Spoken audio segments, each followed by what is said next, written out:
Just want to give you a heads up that this episode will contain spoilers from up through Chapter 10, the Cosmo Canyon chapter of Final Fantasy VII Rebirth.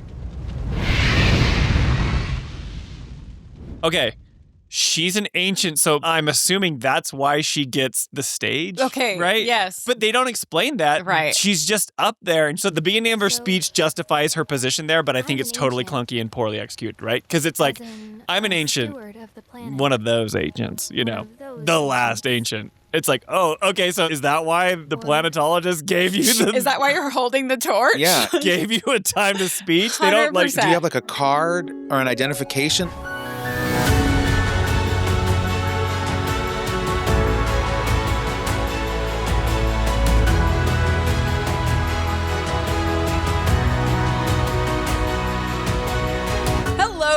Welcome to the Final Fantasy Files, where we discuss all things Final Fantasy, from AA circles to campfire speeches to the River of Lights.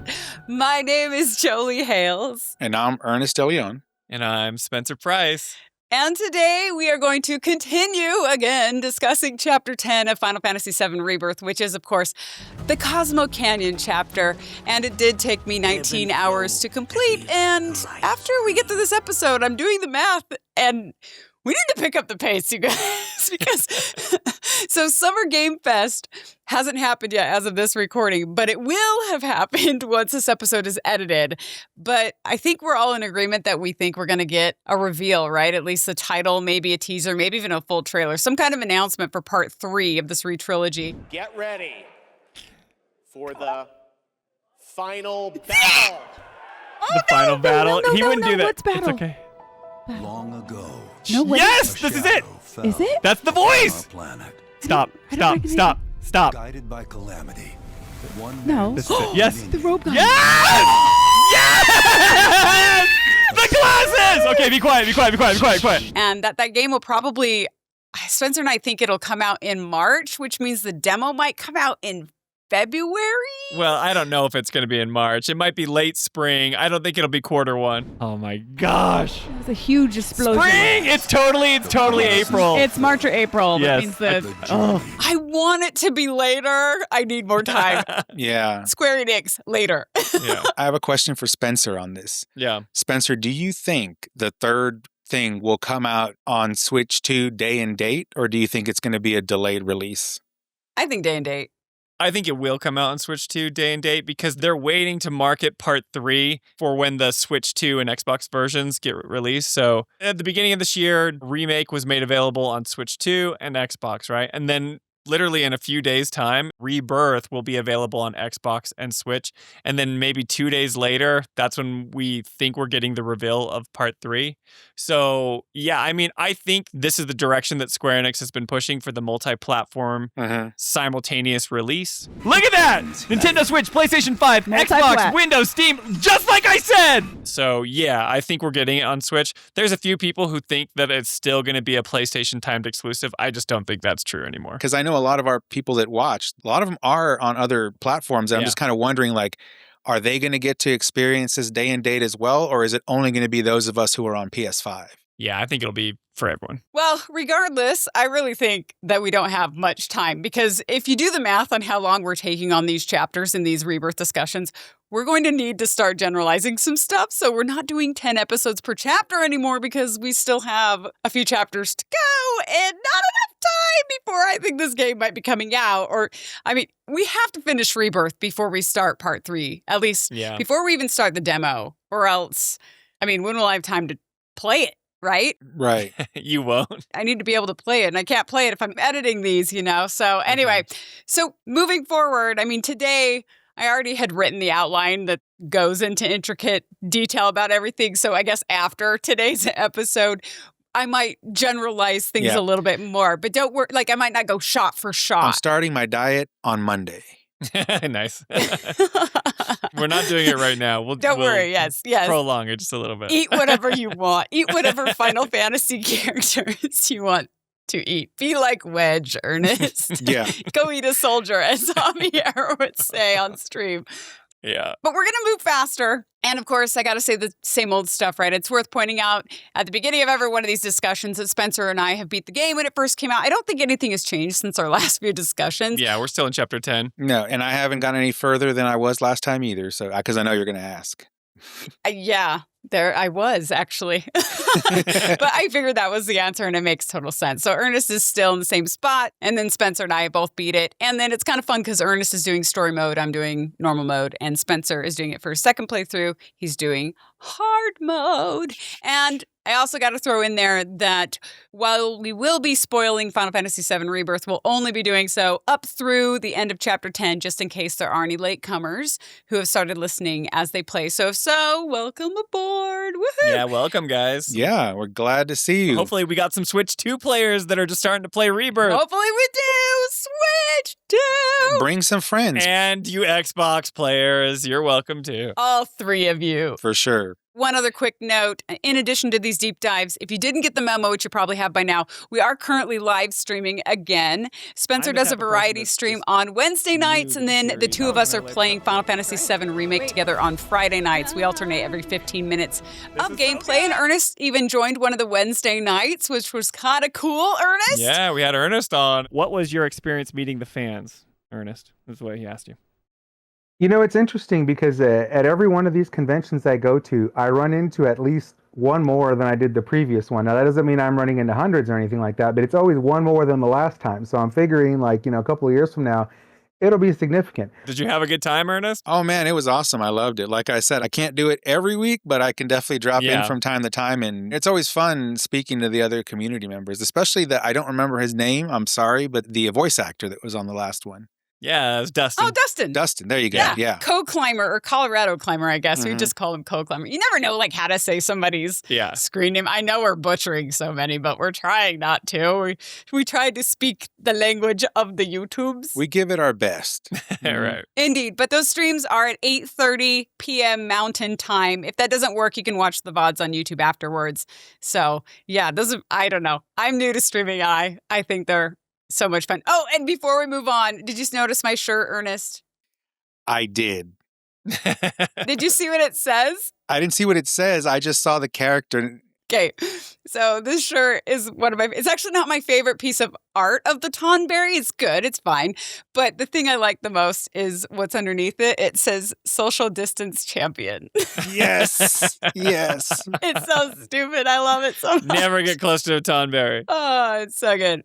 All right, let's get into chapter 10 so we can get through this. So as far as our last discussion went, as a reminder, we met Bugenhagen and we talked about his voice actor. We learned a little bit about Nanaki's daddy issues. And then a big part of the episode was going through the big Bugenhagen Planetology cutscene. If you remember that, we literally went shot for shot, word for word, which is probably why it's taking us so long to get through these chapters, because we're doing that. But it was fun. And we talked about how it also compares to the OG, right? So now at this point in the story, the big observatory, holographic demonstration is complete. And so it's right after that. The floor lowers our party along with Bugenhagen down to the lower level of the planetarium. It's in front of that steampunk pipe organ. Did you notice that? It's in that round room. Yeah, everything's kind of has that steampunk feel. Yeah, like brass, gold, kind of mechanical vibe, I guess. And then Bugenhagen clarifies, of course, these are but basic principles of planetology. Which implies that he didn't go into a lot of theological depth with us, which frankly I would have liked a little bit more, but that's okay. That's okay. Moving on, right? And then it's at that point that Cloud checks to make sure that he understands the implications of what he's just seen. So you're saying that Mako is spiritual energy, which we're using up? Just so. Siphoned from the planet and processed for industry. That energy can no longer fulfill its true purpose. It is fated to fuel man's machinery, then fade away. But then Tifa can be seen considering Bugenhagen's words, and she actually speaks up here and she says, okay, but does it actually fade away? I mean, what if it doesn't? What if it just returns to the Lifestream in a different form? Is that possible? A novel theory, suggestive of a lack of understanding. However, that can be overcome with time and education. And Tifa's looking a bit pensive at the rejection, another rejection of her words. But that doesn't seem to bother Bugenhagen at this point. He basically just claps his robed sleeves together and then he asks some planetologists to please escort this young lady to our seminar room, would you? Presumably for this re-education that she needs, right? Yeah, I was going to say re-education. Do you remember what book that came from? That's what's interesting about this. We're going to send you to re-education. Re-education. So I've heard the term re-education in a number of different works. What one are you talking about specifically? 1980. Was it 1984, 1983? 84? Okay, yeah. 1984, yeah. The re-education camp specifically. Where it was like, you messed up. Orwell, right? Mm-hmm. Yeah, so this is very Orwell-esque. Orwellian. There you go, Orwellian. That there's the real term for it. Yeah, I find it interesting that the writers wove those in here and there. Yeah. So, what happens next? And then at that point, Aerith is also given permission to join Tifa, and so the girls then proceed up the stairs for this Orwellian re-education, and that leaves us control of Cloud. And there are a couple things, too, that I wanted to point out about this interaction. So first is the obvious shunning of Tifa's question. Not even her opinion. This is a question she has about what happens, right? She doesn't give her opinion. She asks for more information. But does it actually fade away? I mean, what if it doesn't? What if it just returns to the Livestream in a different form? Is that possible? And is still rejected. And we kind of hashed this out a bit in past discussions already, but it is worth pointing out that this is yet another demonstration of just how closed-minded this educated group of humans are to anything outside their own belief system. And that is very thematic of Final Fantasy, which tends to have themes that are against things like blind faith, right? In many of their stories.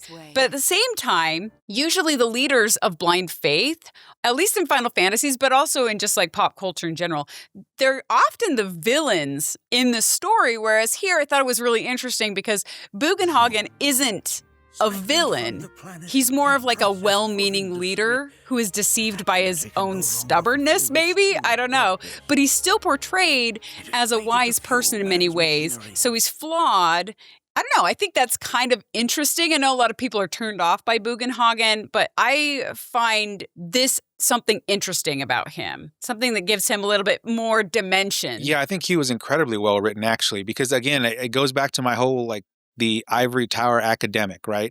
Now, every couple of years, the cycle comes around where we talk about how academia is suffering from calcified thinking, and you have in ivory towers, they've been disconnected from practicing their subject matter for sometimes decades, right? And so they're trapped in like a time vault of a certain kind. So, and that's how I think they wrote Bugenhagen here, which really is, he's a victim of his own wisdom and knowledge that he can't see where his gaps are. And the fact that Tifa brought something completely new, he basically dismisses her, then gaslights her about it, and then tells her kind of like, you need to be careful with the things you think you saw, kind of thing. Yeah. And it's like, wow, okay. Yeah, it's all of that. And I don't know, I think that the re-education thing that we've been talking about, the more I think about it, that is a bit culty feeling. Yeah, it is. Yeah, I can't say they stole it because they didn't steal it, but it's a direct reference to Orwell's type of novels, right? It's kind of like that other quote that you see talked about all the time, like, they asked us to ignore our eyes and ears or what we saw and heard. It was the party's ultimate demand or whatever it was. And so I think he was very well written. And I agree with you 100%. Super interesting, like a flawed yet incredibly wise and intelligent person. That's a well-written character. It is interesting because these are dimensions of him, too, that they weren't part of the OG. Bugenhagen was a little bit different. He's a little more silly, like a little bit more flamboyant of an old man character. Here, he's much more wise, but then he has these extra layers to him, which is interesting. But I gotta tell you, though, if they had refused to let Aerith or Cloud into the seminar with Tifa and then like deprived Tifa of all nourishment before she wears something, I would have kind of freaked out a little bit. Yeah, that would have been weird. And then all of a sudden you see a comet coming in the background. You're like, okay, we've jumped the shark with this comet. I mean, it's a planetarium at the end of the day, right? They're observing all of the things in the sky. So it would have been hilarious to have put a comet coming through in the background of that thing. But wait, cults that think that the end is near or that a comet is coming, the reason they're cult is because that doesn't happen, right? Because if there was a comet coming, then it would be like, oh, the cult is right. You know? Well, in that one case, the comet, by the way, if people don't know what we're talking about, it's Heaven's Gate, Marshall Applewhite. The comet was coming. It did go by. Oh, that's right. They thought, was it Halley's Comet that they thought was going? Hale-Bopp, I think, was the name of it. Oh, yeah. Yeah, you're right. And then they all killed themselves to get to like, Spencer, I don't even know if you know this one. This is a famous cult where a bunch of, what was it, like 30 people? Yeah. They're very Star Trek-esque. You and your true crime nonsense. They like all got Star Trek haircuts. Even the girls got Star Trek haircuts. And then they all had matching Nike shoes. Yeah, and matching kind of shirts that were very Star Trek inspired. Yeah. Yes. Yeah, it's very fascinating, but also super sad, you know, because a lot of them seem like really nice people. Yeah, that's so sad. It's so tragic. Super sad. I remember when it happened and Oh, and they castrated themselves too. That's right. Look, I don't know about that part. I'm sure they did because there was a bunch of other weird stuff they did too. And this was in the early internet years. So I remember going to their website before the FBI took it down. You went to the Heaven's Gate website when it was up? What? The minute I heard about it, I went and looked for them, found the website, downloaded the entire thing, like literally the day before the FBI took it down. Whoa. Because I knew that was going to happen, right? And then... So do you have like this code just like laying around somewhere on your computer? I'm sure it's somewhere on a floppy drive, 3.5 inch or whatever. On a floppy. Floppy drive somewhere because that's how long ago this was, right? Man. I remember it being fascinating back then. That's why I said this entire scene here with Bugenhagen in the planetarium, like, man, could that have fit this entire thing if they would have wanted it to? But yeah, this is one of those where it was very weird. Like you said, a little bit cultish in the way they kind of like sent her to Reeducation. But I also think maybe I just read into the scene, but I kind of saw like in Bugenhagen's just kind of his facial expressions, if you want to call it that even though he was flatly dismissing her, he was considering it at the same time. Yeah. Like as an alternative source of information, but he hadn't quite made the leap yet to accept that perhaps his knowledge wasn't complete or maybe was not up to date or something. Yeah, I think you're right on that because he does say some things to Cloud that I'm going to get to here in just a second that allude to the fact that he's having cognitive dissonance, that what she's saying might be true. And that's what I'm waiting for. We know that because we talked about in our last discussion how he said, yes, that would do them some good, which is like he's talking to himself, trying to convince himself when he tells her that she needs to see a doctor because she's sick, right? Such grand delusions could be a sign of Mako poisoning. Do see a doctor. Excuse me? Oh. Yes. That would do them some good. So he's trying to convince himself because he doesn't want to believe what he thinks might actually be true, which is Tifa's account. But remember, here she only asks a question. And that actually brings me to my second point that I wanted to talk about really quick here. And perhaps this is actually the more important thing to discuss. And it's the meaning behind what Tifa is proposing here. So according to Bugenhagen, and frankly, people like Barret even in some ways, and Avalanche in some ways, and many others, right? Mako is using up the planet's spiritual energy or the Lifestream so that eventually it will all dry up and the planet will die. Siphoned from the planet and processed for industry, that energy can no longer fulfill its true purpose. It is fated to fuel man's machinery, then fade away. So we saw that in the cutscene. It's in the OG that way. We hear people talking about that, which is why we've got to save the planet, right? We got to stop these reactors is what Avalanche is doing to try to protect the planet. But Tifa is completely questioning that, which is the premise that the game has basically been building around the games, right? Up until this point. She's asking, I think, probably because she believes alternatively, if used, Mako doesn't just fade away like everybody says it does, but that it actually returns to the Lifestream in a different form. She uses the words in a different form. So I wanted to ask, what different form is she talking about? So is this something that like she just came up with in her head, or is this something more literal that she witnessed while in the weapon whale's belly or something? Like, does the Mako become liquid in the planet's oceans like she witnessed, or is there some other concept? Like, is this the multiverse, multiple possibilities theory where, it splits into alternate realities or possibilities or something? Does that happen when you use Mako for human energy? Like, I'm honestly confused, right? Because the reason it's important is because the game is clearly, to me, implying that Tifa is on to the truth. So what the heck is she talking about so that we know what this truth is supposed to be? Does anybody know? Am I the only one who was confused by this? Because I was like, I don't, what?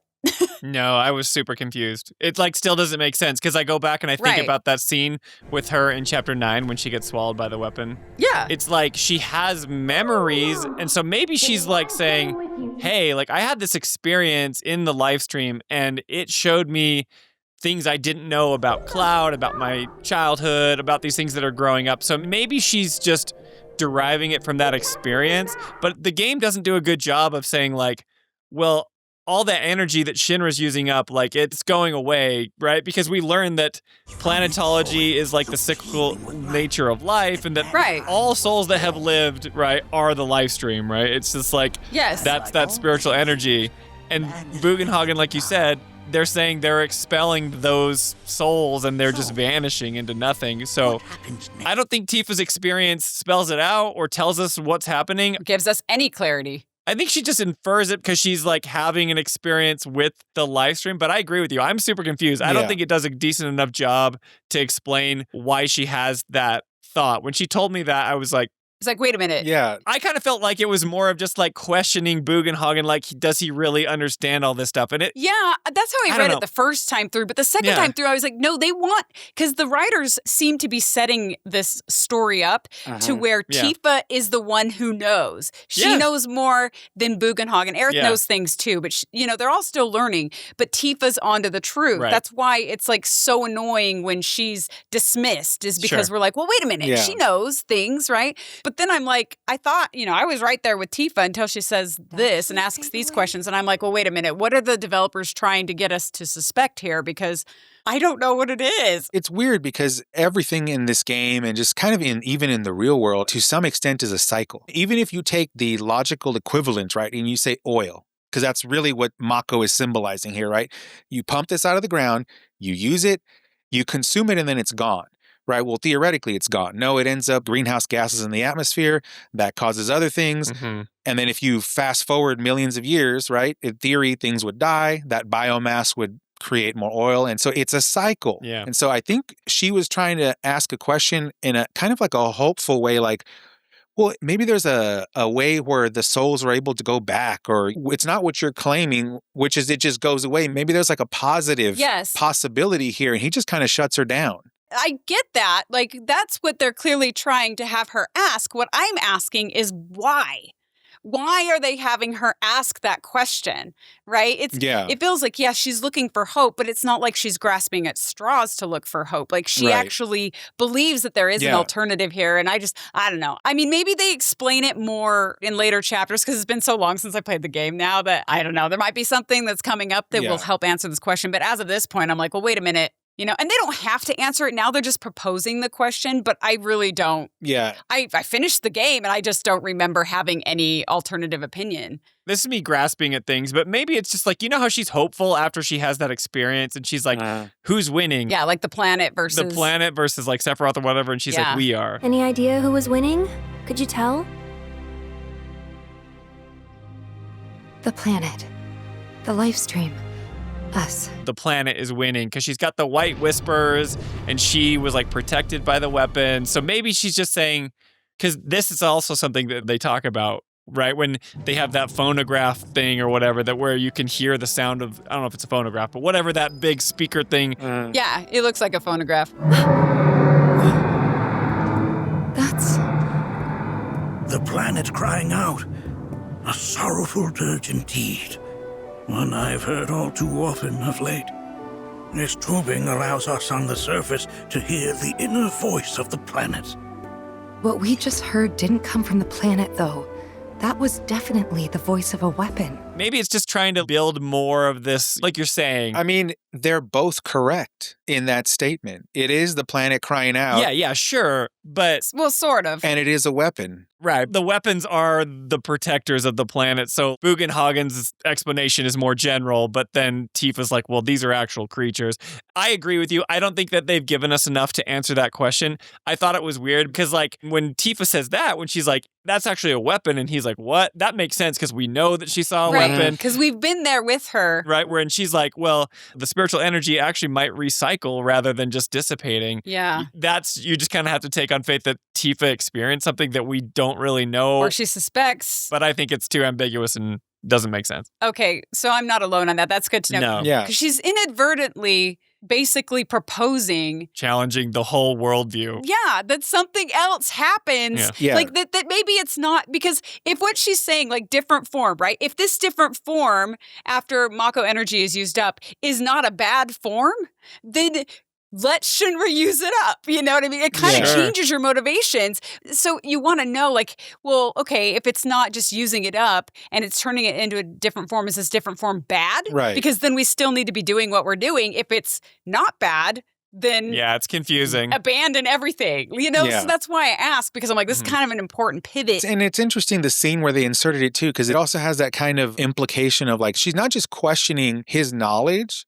She's like questioning his entire worldview. That's what I was going to say. She's not just questioning his knowledge, because a little bit later he says something like, how would you expect me to know that? Or I forget exactly what the words were. Oh, I remember what he says. I have it written down. Yeah, we're getting there. Yeah. But the point is, like, it's exactly what you said. She's not just questioning his knowledge on the subject matter. That particular question is questioning his entire worldview.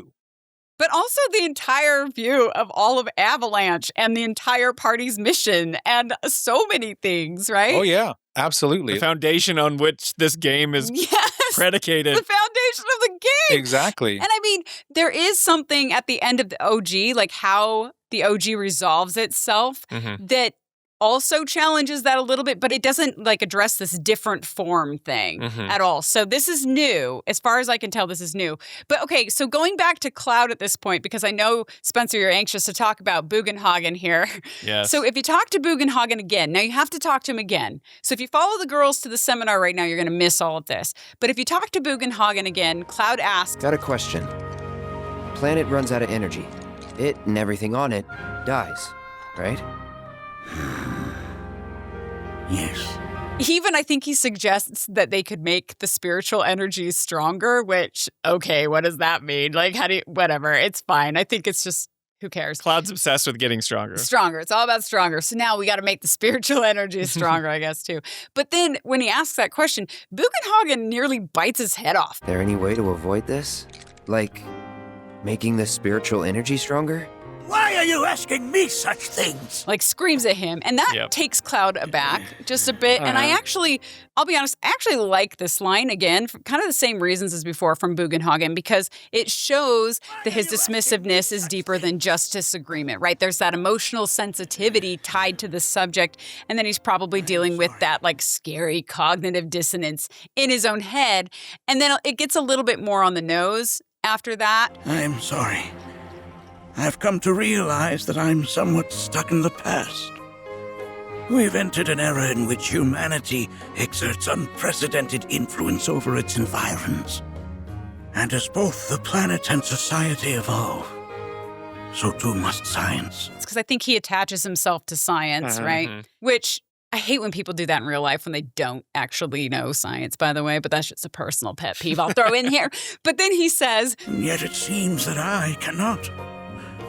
Perhaps I'm much too old of a dog to learn any new tricks. So he's acknowledging that the scientific approach and understanding he's always held may not work for things anymore. So he's actually acknowledging this, right? So he's been a kind of a booger up to this point, but there is a little bit of humility in him.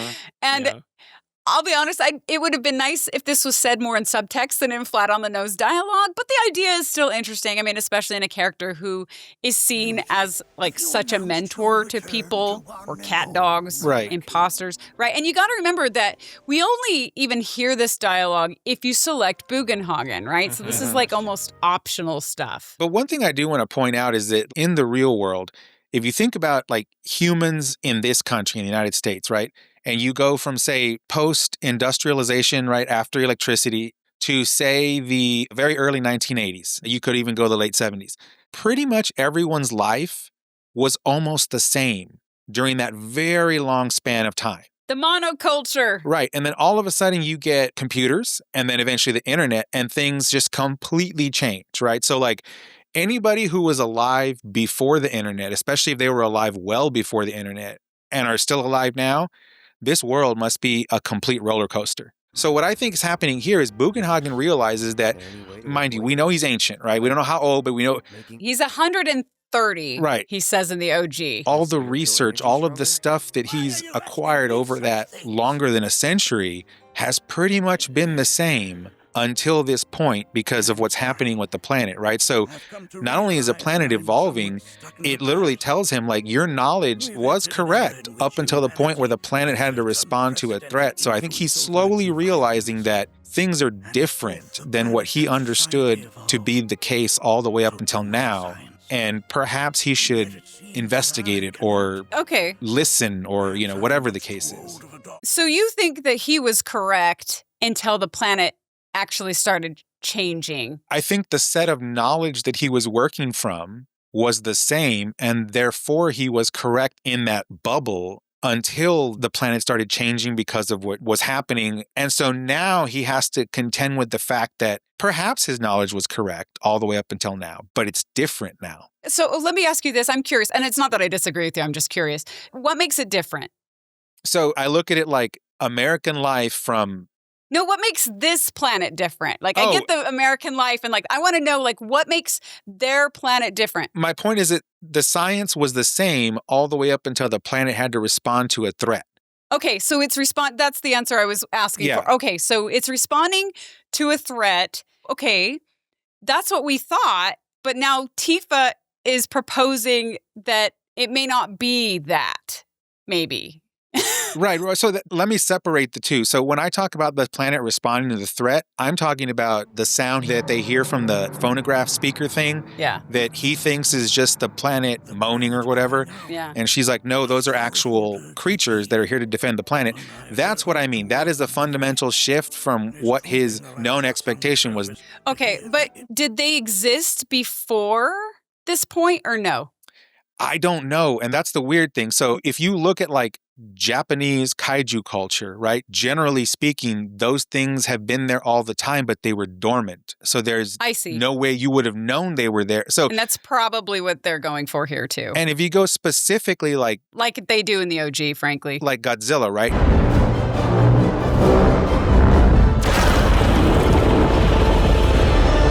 That's exactly the concept. He's dormant. But it's not until the planet is under threat that he actually activates. Right. Okay. Right. And so I think that's what's happening here is that those things have always been there. They just weren't activated and now they are. Right. No, I get all of that. But like, did Bugenhagen know about their existence? I don't know. I don't think so. I suspect that he did not. Okay, that's what I think too. You seem awfully sure of yourself, miss. Spencer, what do you think about Bugenhagen? I know you have opinions. I want to hear that because I know you've been wanting to say something and I could see it on your face. You need to say it. This game doesn't know what they want Bugenhagen to be. They don't. It's like... Okay, explain. They don't. Because they can't decide if they want Bugenhagen to be like this prophet-like character who's wise and ancient and he can give you the knowledge that you've been seeking for. Okay. You literally have a cutscene, like a dedicated cinematic in the game where he explains the cyclical nature of the Livestream. The game obviously wants you to pay special attention to this whole thing, right? And what you're talking about with Tifa's rebuttal to what he says, she literally says, like, well, what if you're wrong? Mm-hmm. Like, what if that whole cutscene was a waste of money? What if everything that you just explained to me is not true? Right? And then he's like, like, reprimand you, go to the seminar. get re-educated, right? Yeah. So then it does that, and then literally 2 seconds later, when you talk to him with Cloud, he's like, why are you asking me such things? It's like, you are so over the, like, okay, I get it. Like, I like what you guys have been saying, because yes, I think he admits that he's this old dog that can't learn new tricks, right? And that presented with new evidence, he is stumbling to find answers. His worldview is coming in conflict with the new evidence that's provided. And I think what Ernest is saying, he's on point here, right? Where it's like, Shinra is sucking up all the Mako, you know, the planet is threatened, but then there's other nefarious things that are at play here with Sephiroth and all the other stuff. And it's like, the weapons are responding. The planet is responding. And that's kind of what Tifa is saying. It's like, the planet is fighting back, but Bugenhagen's like, no, like, those aren't weapons. That's just the planet crying out. This is, let me tell you this whole thing, right? And he's just been like mocking her this whole time. And obviously the game wants us to think, okay, Bugenhagen is obviously wrong. Mm-hmm. The people at the seminar that we're going to get to are obviously wrong. The person that's right are the people that we've been following, because we've seen through her point of view that the weapons and the planet is responding to the threats that are happening to Gaia or the planet, right? So it's like, okay, Bugenhagen's wrong. But then we have all this cutscene and we have all this stuff. It's like, so what am I supposed to believe? Am I supposed to believe that, like, the planet is in threat? I see. Do I believe that, like, it's going to shrivel up and die? Aerith is obviously, like, affected by that. Aerith kind of knows what's happening. So I am just as confused with you. It's another question that Rebirth is asking about Bugenhagen. It's like, are we supposed to believe him or not? Yes. Did we get answers when we came to Cosmo Canyon? I don't think so. The party leaves thinking like, we didn't get what we came here for, right? And I don't know if that's how it was in the OG, but I'm left with more questions than I have answers after going to the prophet of this game who knows everything about the Livestream. That's like my whole big issue. And you're somebody who never played the OG. Yes. So you were expecting this, because I think that's a really interesting point and perspective, because it's very possible that we are supposed to dismiss Bugenhagen as not being the prophet that you thought he was set up to be. Which is fine. I'm open to that. But then you're like, well, then why is there this giant cutscene? And the answer honestly could have been because it was expected from the OG. But maybe we are meant to dismiss it. But the reason they did it isn't actually because they want us to pay attention. It's just because it's a big homage play. But then that plays into the whole, like, this game is doing something different than, like, what the OG is. Or maybe, well, they have to be. Just by questioning this different form thing, sort of. Sure. I don't know. It's just confusing. The whole Chapter 9 thing with Tifa is totally new, right? Yeah. Like, this is something that they're going in a different direction. They're, like, planting their flag, and they're saying, like, the Tifa stuff that she experienced, her pushing back on Bugenhagen, like, that doesn't happen in the OG, I don't imagine, right? Or I don't know. Is that true? Yeah. No, it doesn't. So it's like, you can do this entire Cosmo Canyon area and these scenes without Tifa even, like, in your party. Right. Like, she's not even there. I mean, she's in your party, but she's hanging out at the campfire, basically. The way they set up Bugenhagen, like, I agree with Ernest. The idea of him is well, you know, not well. I don't think it's well executed. I think that, writing this character who's someone who's set in his ways and he can't change his mind, but he's like put on this pedestal as someone who's the premier researcher on the planet and he knows all the things. And then he's obviously like, I don't know. It's like he's at war with himself. The writers don't know, like, how to pick a lane with him. I don't know. It's just, I'm so kind of struggling with it.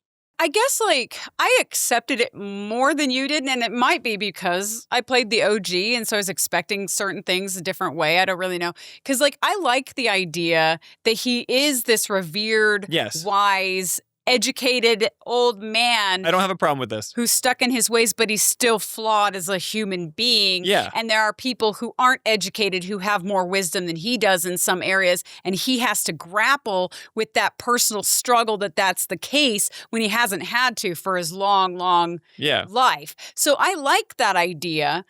I think where I agree with you is that I'm just really confused what the truth is. Yeah. Like, that's the thing that's bothering me is, like, I don't know what the developers want. Like, I'm not as bothered by Bugenhagen. I'm more bothered by who am I supposed to be following? And I think we're supposed to be following Tifa, but she's asking all these questions that are new. And so I'm getting more confused. The thing you said earlier was interesting about, you know, a person of science who's not really a person of science, but they claim to be.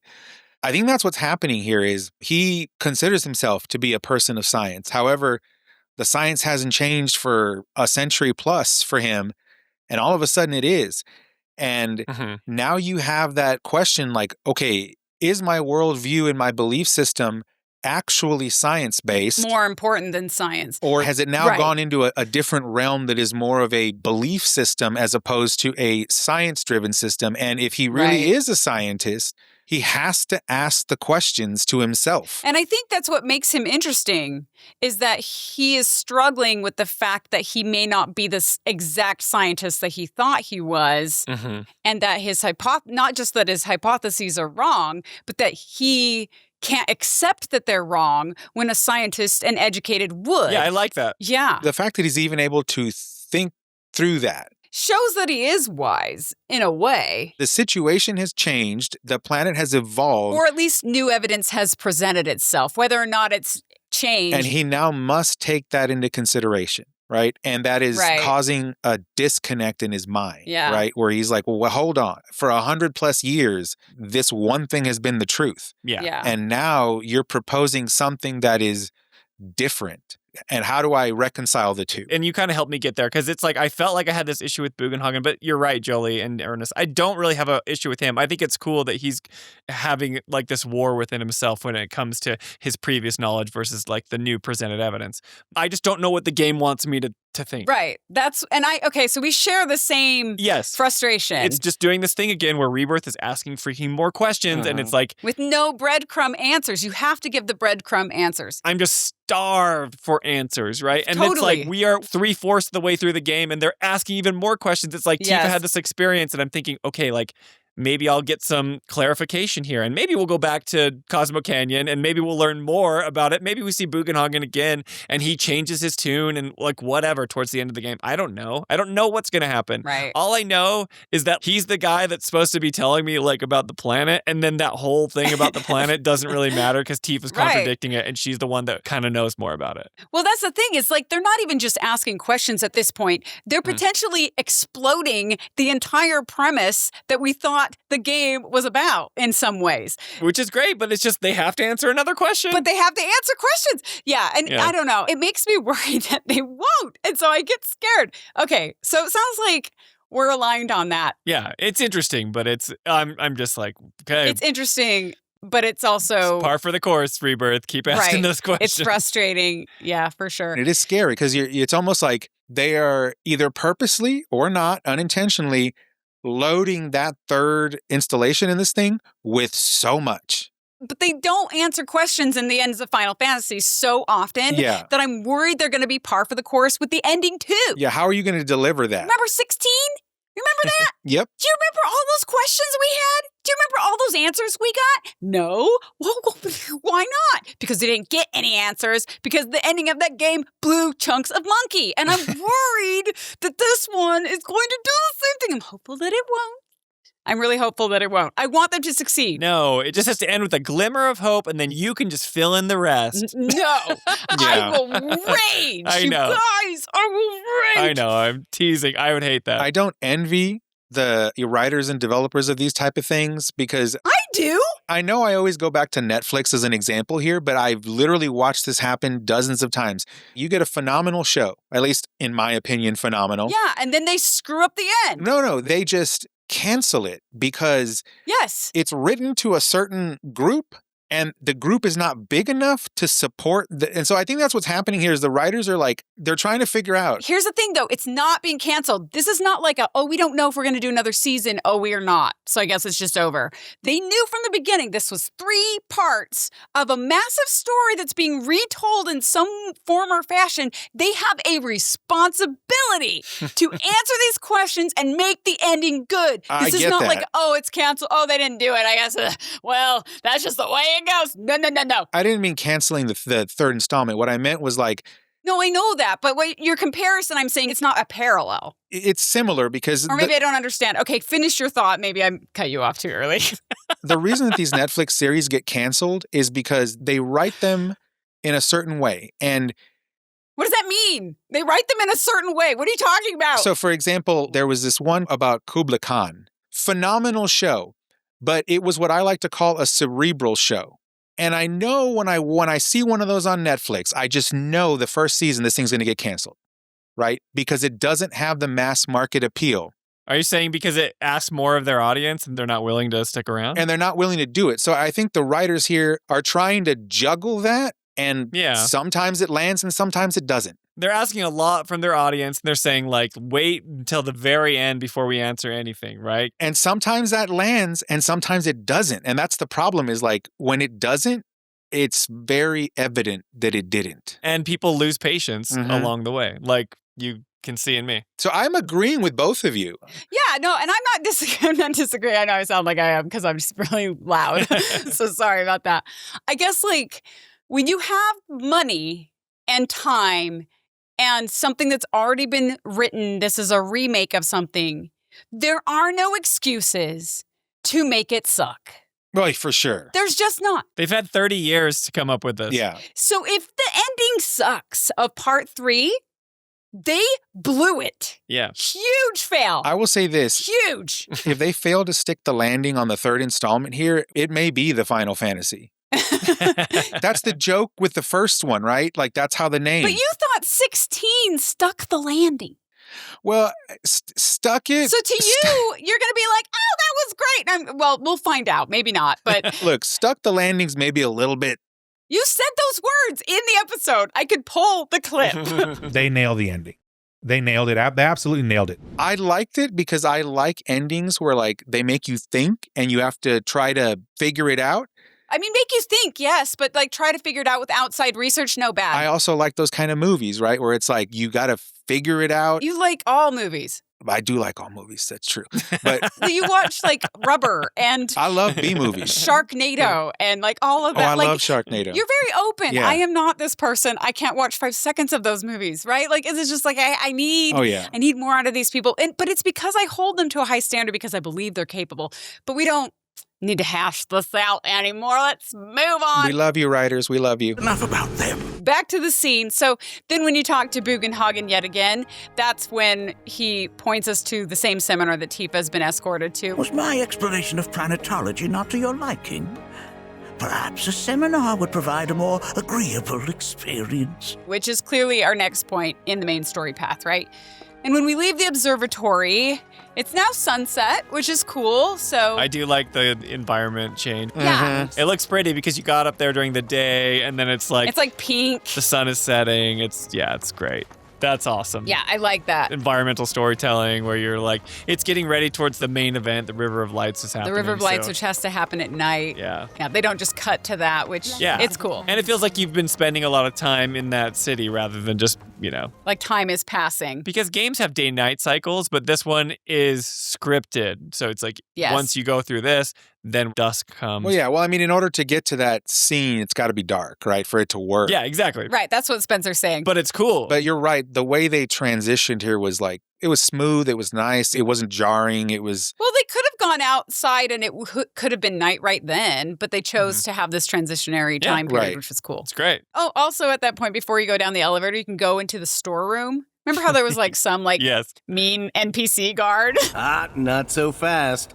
Sorry, but visitors aren't allowed in here. You see, this is where we keep all our valuables. Oh, that's where we hold all of our valuables. Yes. To some stranger with a giant sword. I think he says those words. He's like, you're not allowed in here because that's where all the important things are. Yes. That's why this individual is here in Cosmo Canyon. Yes. Because if he lived out in the real world, he would have been robbed I don't know how many times, right? And it's so video gamey because they're literally planting that breadcrumb of like, there's valuables in here and video games are all about getting items and like treasure chests. And it's like, well, I have to go inside there now, and the game lets you go in there, but it's so funny because it feels like I thought there would be a way to kind of go back and get in there, but literally at this point they're like, go in. Please come in. I think they actually won't let us pass without telling us. Thanks so much for taking such great care of Nanaki for us. Fellow Bugenhagen instructed me to let you take anything you think might prove useful on your journey. Check out the storeroom when you have a chance. It's even one of those discoveries. You know how sometimes you'll get like the purple discovery text that pops up, right? It's called Parting Gift. Yeah. I guess.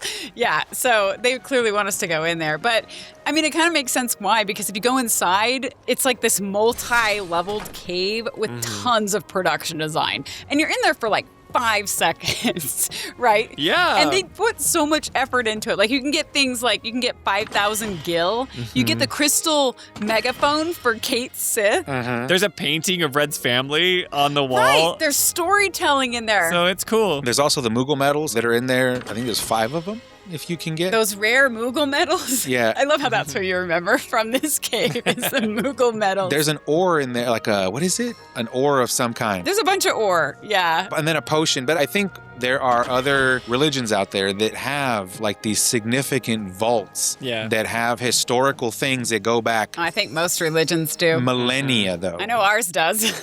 As does mine, right? So this is kind of a similar thing. Like you're going in there and you're seeing the representation of like so many historical artifacts that have been collected over time in reference to this particular like study of planetology. And we just get to go in there and take it all. Because the guy told us that, like, hey, if you're going to rob any room in this entire facility, this is the one right here. Yeah, exactly. It's funny. We have a comment here from one of our viewers. Al Chat Noir 17 said, I like how you get a piece of visual storytelling on the pictures and the portraits hung on the cave under the observatory detailing Red's family. So it's going back to what you were saying, Spencer. And I did notice at least one picture of Nanaki, and maybe I think Seto was also on the wall. Yeah. But I probably should have, honestly, I wish I had paid closer attention to everything on all the walls because I feel like I missed a bunch of stuff. And I feel like also that's part of the reason, maybe implied, that Bugenhagen wanted us to raid the cave was not to get the treasure, but maybe so that we could see some pictures of Nanaki and his backstory. I don't know. Maybe I'm giving him too much credit, but I thought maybe that he wanted us to see what was on those walls. But it is amazing how much customized details in there when you're only in there for like 30 seconds, right? It is quick. I assume that we might go back in part 3, so maybe they'll get a little bit more use out of it later. I don't think we're going to go back in that room ever again. You don't think so? No. I think we will. No. We'll find out. I think we're at least coming back to Cosmo Canyon in part 3. For sure. Yeah, they did that in the OG, so it would make sense to do that. So I think maybe. Well, you know better than I would, so. I doubt there's a thing or two you don't know about it. So at this point, we walk through the village, and as we walk through the village, we're then intercepted by like a robed planetologist. I heard from fellow Bugenhagen. By all means, please come and join the seminar. Follow me if you would. Oh, you're the people that need to be re-educated. Right, exactly. So we follow him, and he walks us to the seminar room, and he walks us right past. This is where I missed. It sounds like all of us missed that NPC talking about the multiverse kind of theory. I stumbled across a fascinating theory. It addressed the issue of what the Livestream is, arguing that spiritual energy is actually a manifestation of our knowledge and memories. I didn't see it. This is right before you walk in because it tempts you to just go inside. Please continue on into the assembly. No, it's not a multiverse story, Jolie. It's all within the live stream, and it's just different memories and different planes of existence. That's a multiverse. Like, honestly, it's just I like... know it is. But people get so mad. They're like, it's not a multiverse. Or possibilities or memories.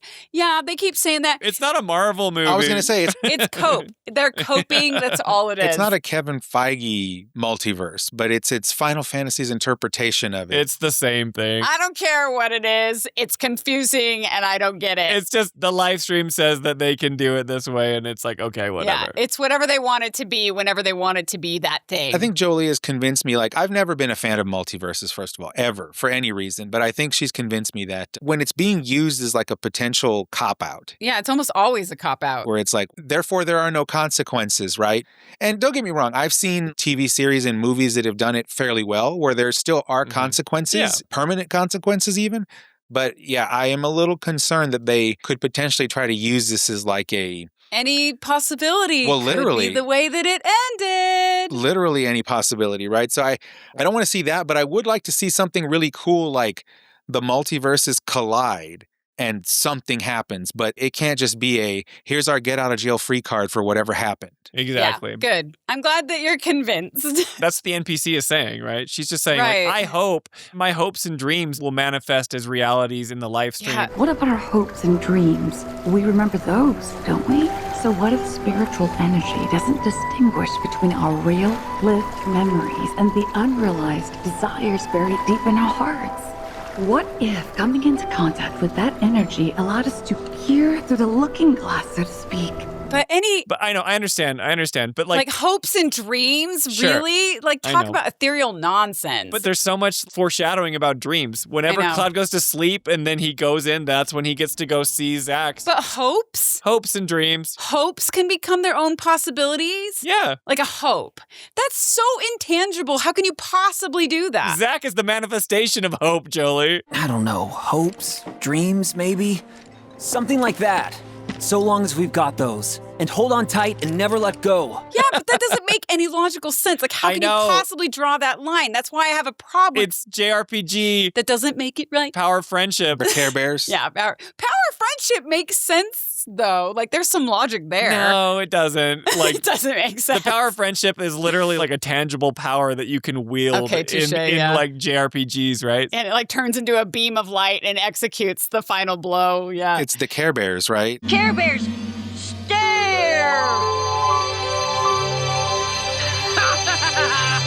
Yeah, it's exactly that. I love the Care Bears, but it does not hold up if you go back and watch the Care Bear movie. I like the Care Bears.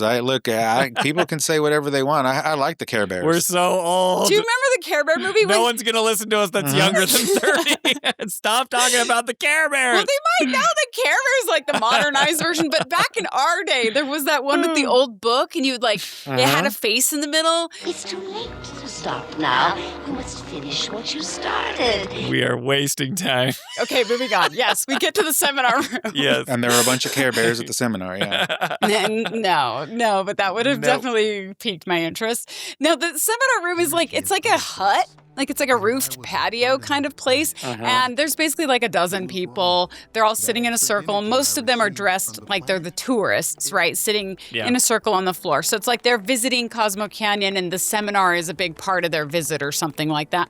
And it reminded me of, and I haven't actually been to one of these, but from what I know about them, it seemed like a sort of like addiction recovery circle. It feels like that, like an right? AA meeting, yeah. Where it's like you speak your truth, like no one's going to say boo. Right. Everybody applauds your courage, your progress. Everyone's on a journey to learn. Like it feels like that to me. But I guess here the addiction to recover from is any belief counter to planetology.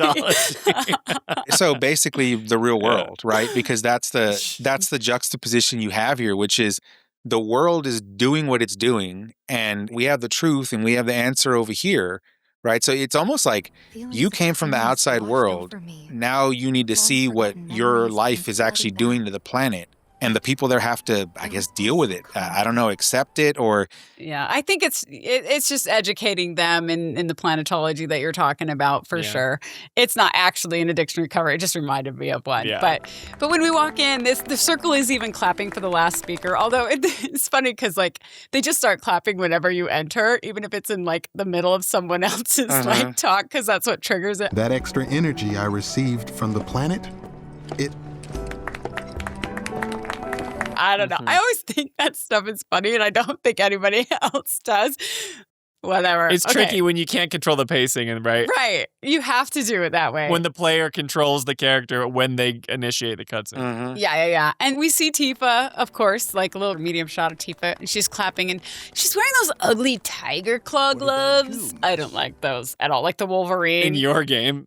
Yeah, in my game. But my game is the B-roll we have to look at. Sure. So boo to that. That's just the weapon you have equipped at this moment. Yes, that's hilarious. yeah. She's clapping with like Wolverine. Yeah, and she's got like the Wolverine claws, right? Yeah, whatever. Yeah. Doesn't matter. So then the planetologist in charge is like the robed guy, right? Not like the robed guy, the black the robed planetologist. Yeah, not that guy. Too many robes. So the planetologist who's in charge, you can tell, he looks at Tifa and he encourages her to share a story. What about you, miss? You must have a story to share. Please. Which is also something that happens in addiction recovery meetings, right? Bugenhagen said that you had something to share with the group, Tifa. Please tell us what you told him. And she's been put on the spot a lot lately. And here, she's really put on the spot because now it's in front of a group of strangers too, right? Not just planetologists and Bugenhagen, whatever. And she gets a little nervous. But she does begin to tell her story, which is the story that we remember from Chapter 9. I fell into the Lifestream. And immediately people look uncomfortable with that statement alone, because none of these people probably thought you could fall into the live stream, let alone have done anything like that or heard of anybody doing it. But then she continues, I don't have words to describe it, except beautiful, maybe? It was a lot to take in. Feelings of kindness washed over me. Long-forgotten memories came flooding back. It was a warm, comforting place. But there was also conflict. A war between the planet and its enemies. I want to pause you right there because what you just described, I've heard people describe as that feeling that happens. If you have a near-death experience or something? No, when an addict is injecting an opiate. Oh, right? All of a sudden, the flood of warmth and... That's really random. Well, I'm just saying, you're... I was thinking of a spiritual warmth, not like a drug. You just described it as an addict meeting or whatever, and I'm like, well, it's interesting that you would describe it in that way. This is another example of Ernest finding parallels to stuff we just barely talked about 3 seconds ago. That sounds like an opiate thing, right? So the washing of the warmth and but there's also some conflict Ernest. In there, So hey, okay. Yeah. Maybe you're right. Maybe it was a... Tifa's just a junkie. That's what they're going for. She's a Mako junkie. And as a matter of fact, didn't Bugenhagen say something earlier, a little bit before this about... Mako poisoning. Actually, the hallucinations. He does say that she's showing signs of Mako poisoning and that she should see a doctor. Such grand delusions could be a sign of Mako poisoning. Do see a doctor. It all makes sense, you guys. Something about hallucinations, and I don't remember the exact dialogue, but it was basically... She gets up and starts doing the moonwalk. It was basically claiming that she was not right in her mind, is what he was telling her. Right. And she was like, okay. Well, when she's saying even this, though, people in the room are acting that way. They're not acting like she's on drugs, but they might actually wonder if something is wrong with her. Yeah, well, I mean, think about it, right? She's bringing something that is fundamentally has never been said or even thought about in this group, in this context, in this place. Yeah. Completely. So they're all like, what is this? Right. And then she continues, and everybody in the room is clearly uncomfortable. And we can't let them win. We need the planet, and it needs us. We have to rise up, fight back, defend it from this terrible threat. Thing is, I don't know how to do any of that. And I hoped you might have the answer. So she's introducing this idea of we have to fight for the planet, which is kind of interesting given that she thinks that the Mako or the Livestream used by Mako energy might turn into a different form, but the planet is still in danger. So we have to fight for the planet. I don't know. The danger is not coming from the Mako dissipating. The Is it danger is coming from Sephiroth, yes. Because she saw him in the live stream. When she says the enemies, I think that's what she's saying. That makes sense. And that's an interesting thing, right? Because I think that's one of the things that we as the player and the viewer or whatever need to kind of keep in our mind, that there are two things going on at the same time, right? There is what Shinra's doing to the planet, and there's what Sephiroth is doing and planning to do. Right. Those are two worlds that are also colliding at the same time and in this place. And the developers need to make sure that we remember that and that we know what's going on, which I don't think we do. But then at this point in the scene, she pauses. And I think she's hoping that someone would speak up with maybe some answers. She basically says that, right? Or maybe even some comfort or anything at this point.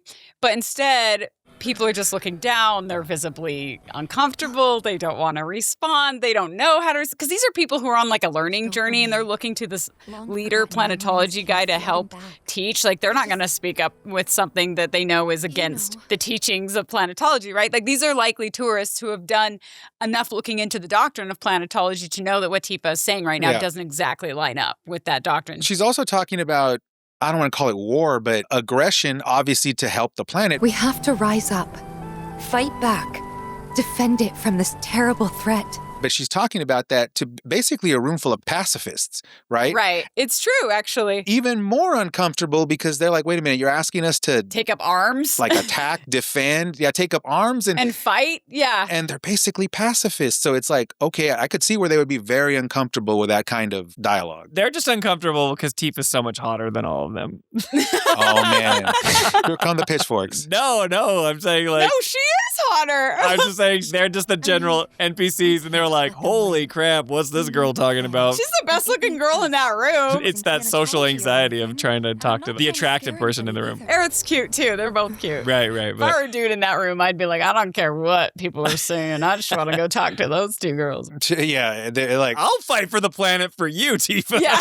I'm ready to fight. Who are we going to fight again? Yeah. Sign me up. I'm good with it. But unfortunately, that is not what happens, right? They don't accept what she's saying. And Tifa actually senses the awkwardness in the room.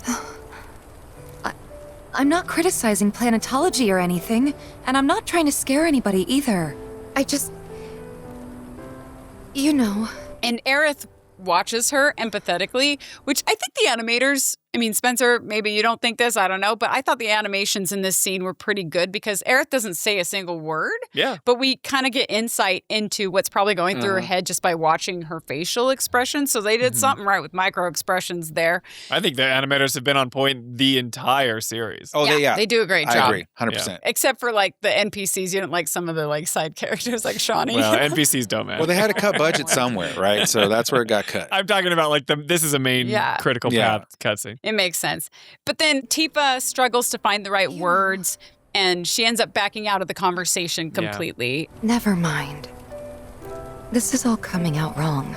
And this is kind of interesting because it's actually the planetologist leader who starts clapping, like encouragingly, which makes others in the circle join in clapping. And the planetologist leader says, Please, do not be discouraged. Should you ever wish to try again, we would be more than happy to listen. And I think, like, that's fine, right? That's, like, nice. And you're like, oh, maybe this guy's good. And then he says, What matters is that you keep challenging your beliefs. Stop doing that, and the answers will forever elude you. So I think that the planetologist is being sincere in his support, but not because he wants Tifa to continue to discover the meaning behind what she's experienced. He's supportive because he pities Tifa for her foolish... The re-education is not complete. And mistaken beliefs. Yeah. Right. Yeah, it's true. You could also see that line as a play on words towards Bugenhagen. It does parallel Bugenhagen. Like he's seeing the same conceptual thing, right? Right. But also you could say that to Bugenhagen. It's like, try again, Bugenhagen. Keep questioning your beliefs. That's what Ernest is saying, right? Because that's exactly what is happening to Bugenhagen, right? He's questioning his beliefs. Oh, you're saying that they should say that to him? Bugenhagen, yeah. What I'm saying is I think it's a parallel to it. You just watched this play out with Bugenhagen. So if you listen to those words, they could just as easily have been said by someone in our group to Bugenhagen. Right? I mean, maybe, yeah, but I think they're meant to be completely taken as dismissive here. Right, like sincere but dismissive. You're right. But we know as the player, our party is in the right. Right. And Bugenhagen is going through that exact process right now where he's questioning his beliefs. Yeah, it is dismissive and it kind of makes Tifa feel bad or whatever. But we know as the player, it's like, well, Tifa's actually the one that's speaking more accurately. Maybe you should practice what you preach. Yeah, exactly. But to me, it's like the same thing that I felt with Bugenhagen. I just feel it here with the planetology leader. I would agree. Right. But I feel like this is like what we talked about a few episodes back where it was like the organized religion / the theme of study of Scientology that they're like saying Scientology. Oh, sorry. Planetology. We didn't say that. Sorry. We didn't say it.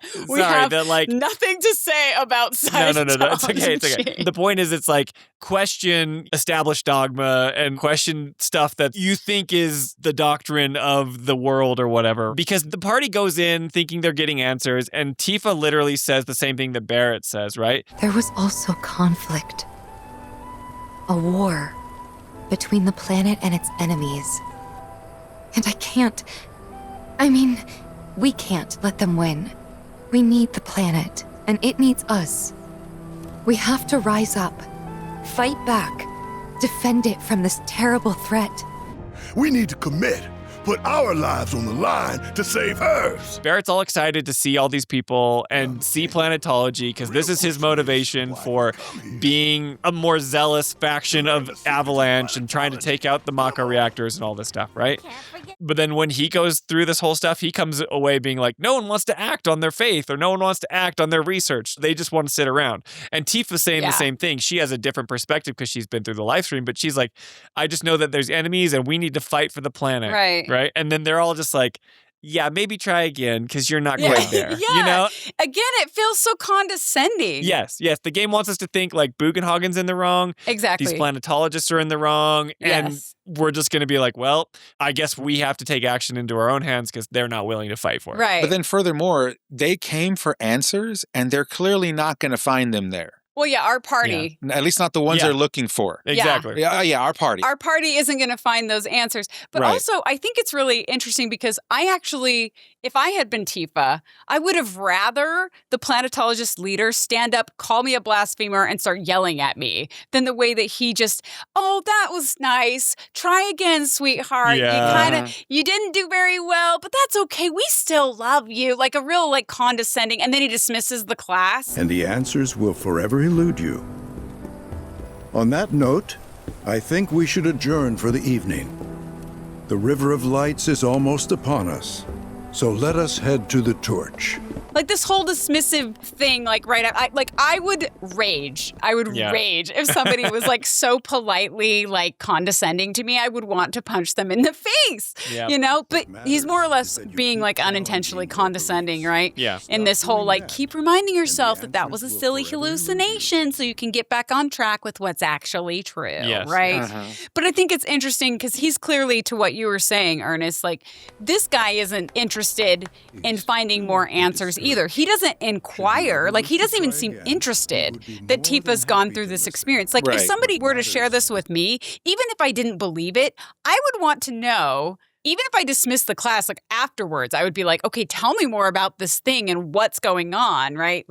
He didn't even seem mildly curious. He just offers this dismissive support and then exits. Again, it's the ivory tower scenario, right? You've been in that ivory tower for so long. Exactly. It's the same thing we've been talking about this whole time. Right. You are convinced that what you know is the truth and there cannot possibly be something else, right? So, of course, your attitude is going to be, condescending is a good word for it, right? But like you said, he was being very kind, but it came across as very condescending because, again, he's assuming that he knows, she doesn't, and if he just encourages her, she will eventually come to the same knowledge he has, and maybe that's not what she needs. Right. And then at that point, everybody exits the room and it just leaves our party behind. And Tifa is clearly feeling very rejected at this point. She's picking up on all this dismissiveness and rejection. They don't have to spell it out for her. She gets it, right?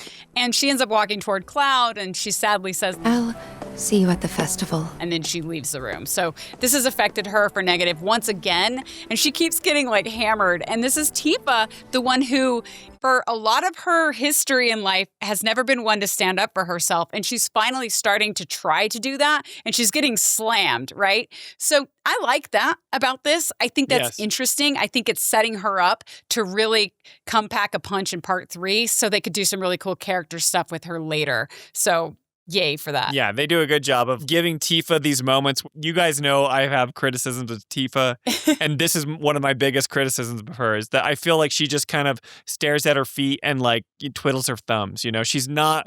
We all know she can't even see her feet, so...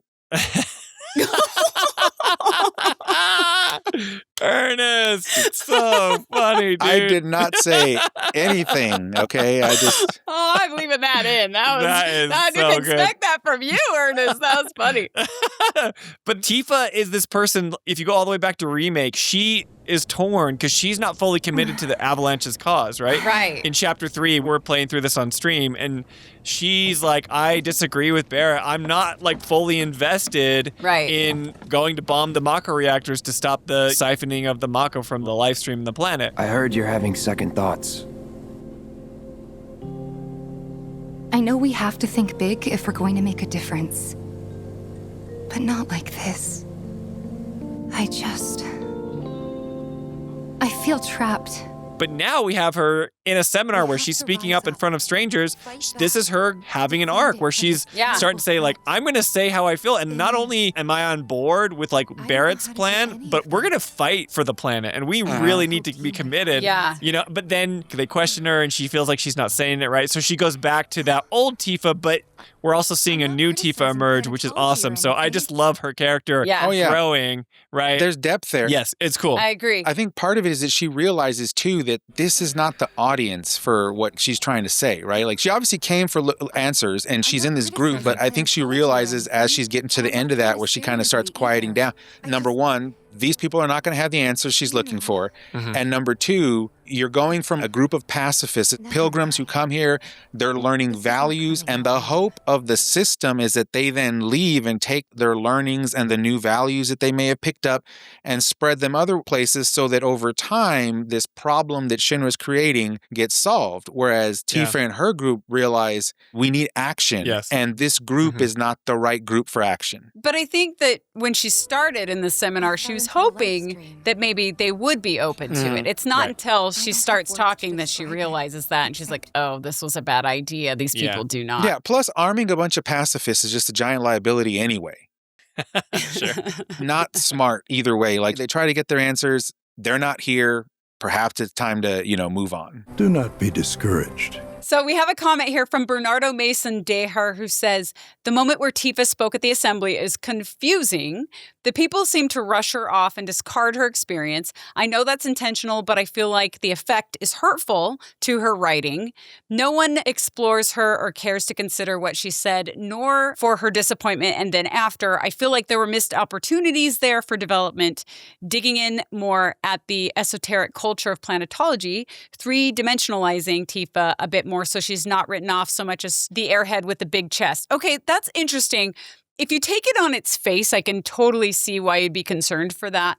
But I feel like this scene is setting Tifa up for like a bigger payoff in part 3. So I actually wouldn't worry too much about the lack of three-dimensionalism in those regards yet. I feel like people rejecting Tifa in this scene is only putting more gunpowder in the canon, right? Yeah. So that her arc is even more powerful later. Agree, 100%. But if you were to just take this scene in a vacuum, I can see how you might think that. Yeah, it is weird that no one responds to her and it's just kind of like, okay, but I think that's intentional. They're all taking their cues. Yeah, they're just kind of like, okay.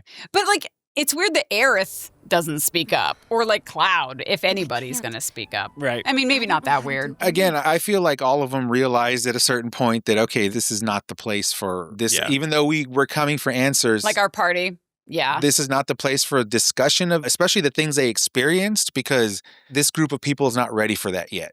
Or it's like pearls before swine, right? Like, they're set in their ways. Right. It's like if you are in a conversation with anybody you disagree with, when you can tell that there's absolutely no reaching them in any way, then it's not really worth talking to them about your belief anyway, because you're not going to get anywhere. You're just going to waste energy, right? And I feel like Aerith kind of knows that. And that might be the case, yeah. I think Aerith obviously knows more than what Bugenhagen's saying, which is, I don't know, that's another thing where it's like Aerith seems so like fascinated by the Livestream cutscene or whatever, but then at the same time, I don't know, maybe she doesn't know because she lost her memories and whatever shenanigans. Either way. And shenanigans, shenanigans, Whatever. There's another comment here. This one from Sketch6139 says, as we know, Tifa questions Bugenhagen about the nature of the Mako / Livestream and potential solutions, but Bugenhagen sends her somewhat abruptly to the Planetology assembly, in which she tries to explain her experience in the Livestream. One of the main Planetology members tells her, what matters is that you keep challenging your beliefs. Stop that and the answers will forever elude you. However, this is completely contradictory to her earlier situation with Bugenhagen, as when she tries to challenge the beliefs surrounding the Mako and Livestream, she is outright told her theory suggests a lack of understanding as he takes her to the seminar room to learn proper. So what exactly is Cosmo Canyon trying to encourage? Is it the commitment to the current method of planetology? Or is it searching for something beyond that? I just thought it was interesting that the nature of these two interactions directly contradict each other. Okay, that's interesting. I see what Sketch is saying. I think the message that planetologists honestly are going for is to keep challenging your beliefs until you rightfully reach the same conclusion that they have, right? It feels that way. So until you do that, then you're wrong. So to me, it's less about the whole idea that challenging your beliefs is good. It's more that challenging your beliefs that are contrary to planetology is good, which I think is intended to show that planetologists are well-intended but closed-minded leaders who have less answers than those with less formal education. So it's a cult then. What matters is that you keep challenging your beliefs. Stop doing that, and the answers will forever elude you. they don't really believe challenge your beliefs. They only believe that when it comes to planetology, I guess is what I'm saying. Yeah, and we call that a cult. And we call that a cult.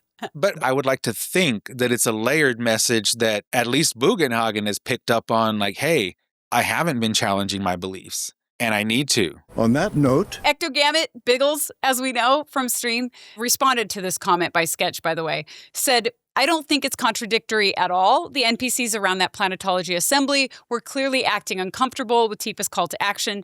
To me, the mentor was again telling Tifa, you're wrong, just in a more polite, diplomatic way than how Bugenhagen did it. Yeah. In fact, later, when you talk to Barret during the River of Light scene, he criticizes the mentors for once again being dismissive of our party. That's kind of what I was saying. Mm-hmm. Mm-hmm. So then after the seminar, it's time to head down to the River of Lights, which I guess it appears to be some like annual ceremony that tourists from all around the planet have ventured to Cosmo Canyon to witness, pretty much. I mean, we've heard various NPCs mention it throughout our time in Cosmo Canyon. It's as though the wind itself sings to us during the River of Lights. You're more than welcome to come watch the River of Lights. We're really looking forward to experiencing the River of Lights tonight. The River of Lights is an important festival here in the Vale. Explaining that once a year, we gather the souls that have drifted to our Vale and return them to the planet whence they came. So this isn't going to come to a shock to anyone who has been listening to us for a while. But I have some questions about the River of Lights, okay? So let me get this out. So mainly, it's pretty unclear to me if this ceremony is supposed to be symbolic or if they actually believe that they're sending lost spirits back to the planet. Because if it's supposed to be literal, then does every spirit go to the Vale after they die? Do only some spirits end up there? Are they lost? Why do they need to be sent to the Livestream? Why didn't they just return to the planet on their own? Do they need some sort of like Una-type figure to do some kind of dance for them? Like, should Aerith grab a staff and start dancing around? I don't know. I mean, if the ceremony is literal, it opens up a whole new array of questions that I don't think the developers want me asking. What matters is that you keep challenging your beliefs. Do you guys know, is this, how did you take it? Where do you get the idea that it's literal? Okay. The reason I wondered, because I always thought it was symbolic. Mm-hmm. And I like the idea of it being symbolic, right? The reason I suspect is literal because when you're actually in the cutscene, something happens to the lights. They turn green and life streamy and start like Gotcha. Like something's sending, and I'm like, oh, wait a minute. Yeah, that makes sense. That's an actual like chemical response. Like it looks like it's like something happening. Gotcha. There. It is time. That probably was just for fun, for like probably. Yeah. But like it messes things up. Yeah, that is bad. It makes it not symbolic. And I'm like, well, wait a minute. Now I have questions. Maybe that's like the planets just accepting like their symbolic. Stupid. It's stupid. Yeah. Just let it be lanterns. They don't have to change green. Now that you bring that up, that kind of made me think about your earlier thing about Tifa asking that question, like, well, are you sure that consuming the Mako is permanently destroying it, or is it going to another form? It's lantern form. Right? And I'm wondering if like that's what ties into this lantern ceremony, that somehow the lanterns are not lantern form activating who knows what. Oh my gosh, Ernest, that's... Because I did notice that too, that they changed colors or whatever. But I just thought they put a chemical in the candle that once the fire reached it, it changed its color or something. So wait, Ernest, did you think this was symbolic or literal? Like they're actually sending spirits, or did you think this was just symbolic? I thought it was symbolic, honestly. Okay, and Spencer, you did too, right? Yes.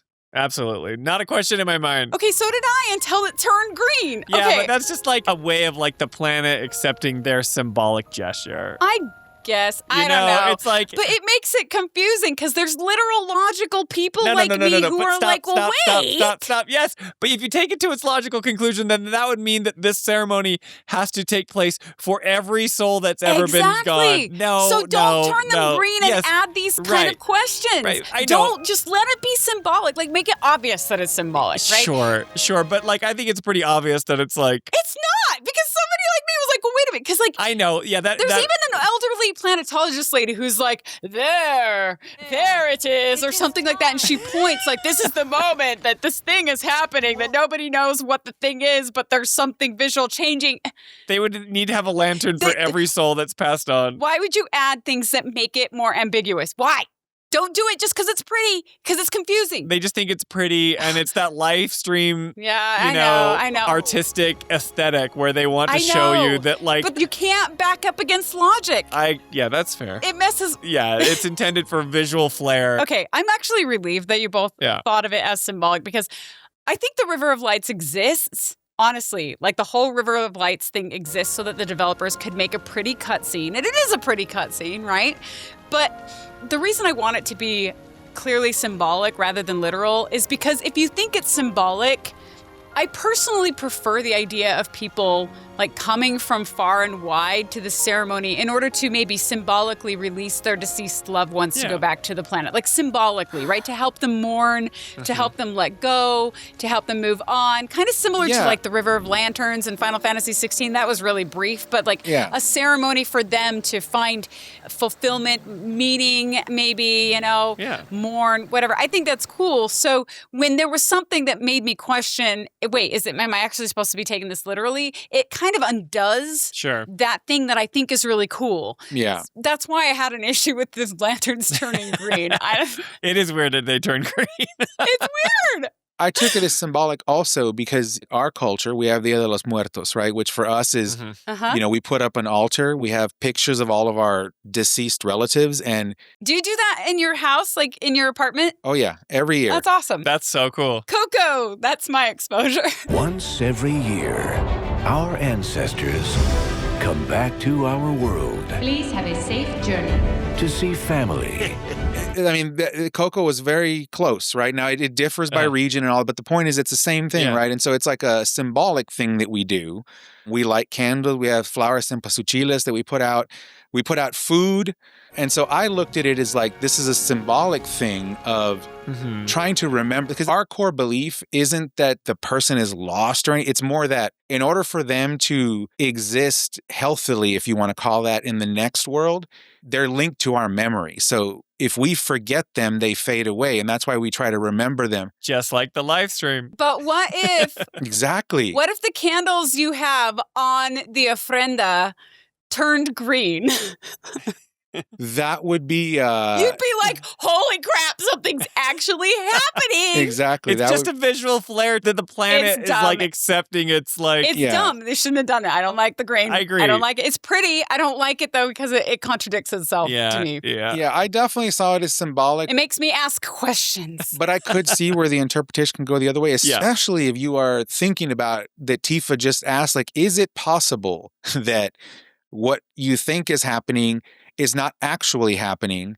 There's another form involved. Well, I wouldn't tie it to that because that has to do with used up Mako from like your electronics, right? Like not the lanterns floating away. Yeah, she's just saying, are the Mako reactors coming back to the Livestream in a different form? Yeah, but anyway, okay. Yeah, that's funny, but yeah. Okay, I'm glad to know you saw. I never thought about it being anything other than symbolic for cool. a second, I hope that's what they intended and we're believing the right thing. Yeah. But anyway, so we head down to the base layer of the village at this point where the giant torch is. And the scene then fades to a starry night. So sunset is over, we see the stars, and there's this like wide shot of people gathered around this big bonfire with Aerith standing at the center with a few others. And that's when we take control of Cloud. And before the ceremony officially starts, we have the opportunity to talk to every member of our party. So, we might as well go through each of these interactions in detail. Character building moment. And I already had these written out before I realized we need to rush. Got to talk to everyone in the party. Yeah, exactly. So let's start with Barret. When we first speak to Barret, just like Ectogamut/Biggles mentioned earlier, so he gripes. I had the pleasure of talking to a mentor. Said it was presumptuous of me to think I could save the planet. She decides her own fate, you see. As rain cleanses the skies, so too does she cleanse herself of filth. So what? We sit here and theorize while the planet rinses and repeats? When the dialogue wheel comes up, if you choose what I chose and you respond, no, we fight, or nothing will change. That's what I said. I knew you'd see it my way, Merc. And then if you select, maybe you'll learn something. Maybe you'll learn something. Oh, I've learned something, all right. That these planetologists would rather study the world than live in it. And then if you select, what do you want to do? What do you want to do? Not nothing, that's for damn sure. At the same time, though, I don't know if fighting's the answer anymore. Maybe it's time for some good old-fashioned introspection. Really? Yeah, isn't that interesting? So it shows that he's actually thinking differently about this. I wish I had gotten that response. I wish I had picked this one with him. But if you talk to him again after that, he says, the planet's trying to tell me something. But what? I think this is the first time or the first inkling where it shows he's reconsidering the path that he's been on for this entire re-trilogy so far, or at least how he's walking that path. Like maybe he needs to make some adjustments. Uh-huh. Seeing Barret be introspective is cool, but isn't that against because Tifa's saying we need to stand up and fight. Barrett's like, the other two options are like, we need to stand up and fight, right? Right. So isn't that kind of like saying he's kind of being taken in by the false planetology nonsense, right? Maybe. I'm not saying that planetology is totally nonsense. So that's interesting to me because I don't think that's like what... But maybe... I think the developers want you to think that that's like a bad choice. That they're contradicting each other? Yeah, that Barrett's like... I felt like that was the most affirming response with Barret. Okay, that would be interesting to know, like which one affirms. I don't know for sure, but I'm pretty sure it is. I'm pretty sure that's the one that's most affirming.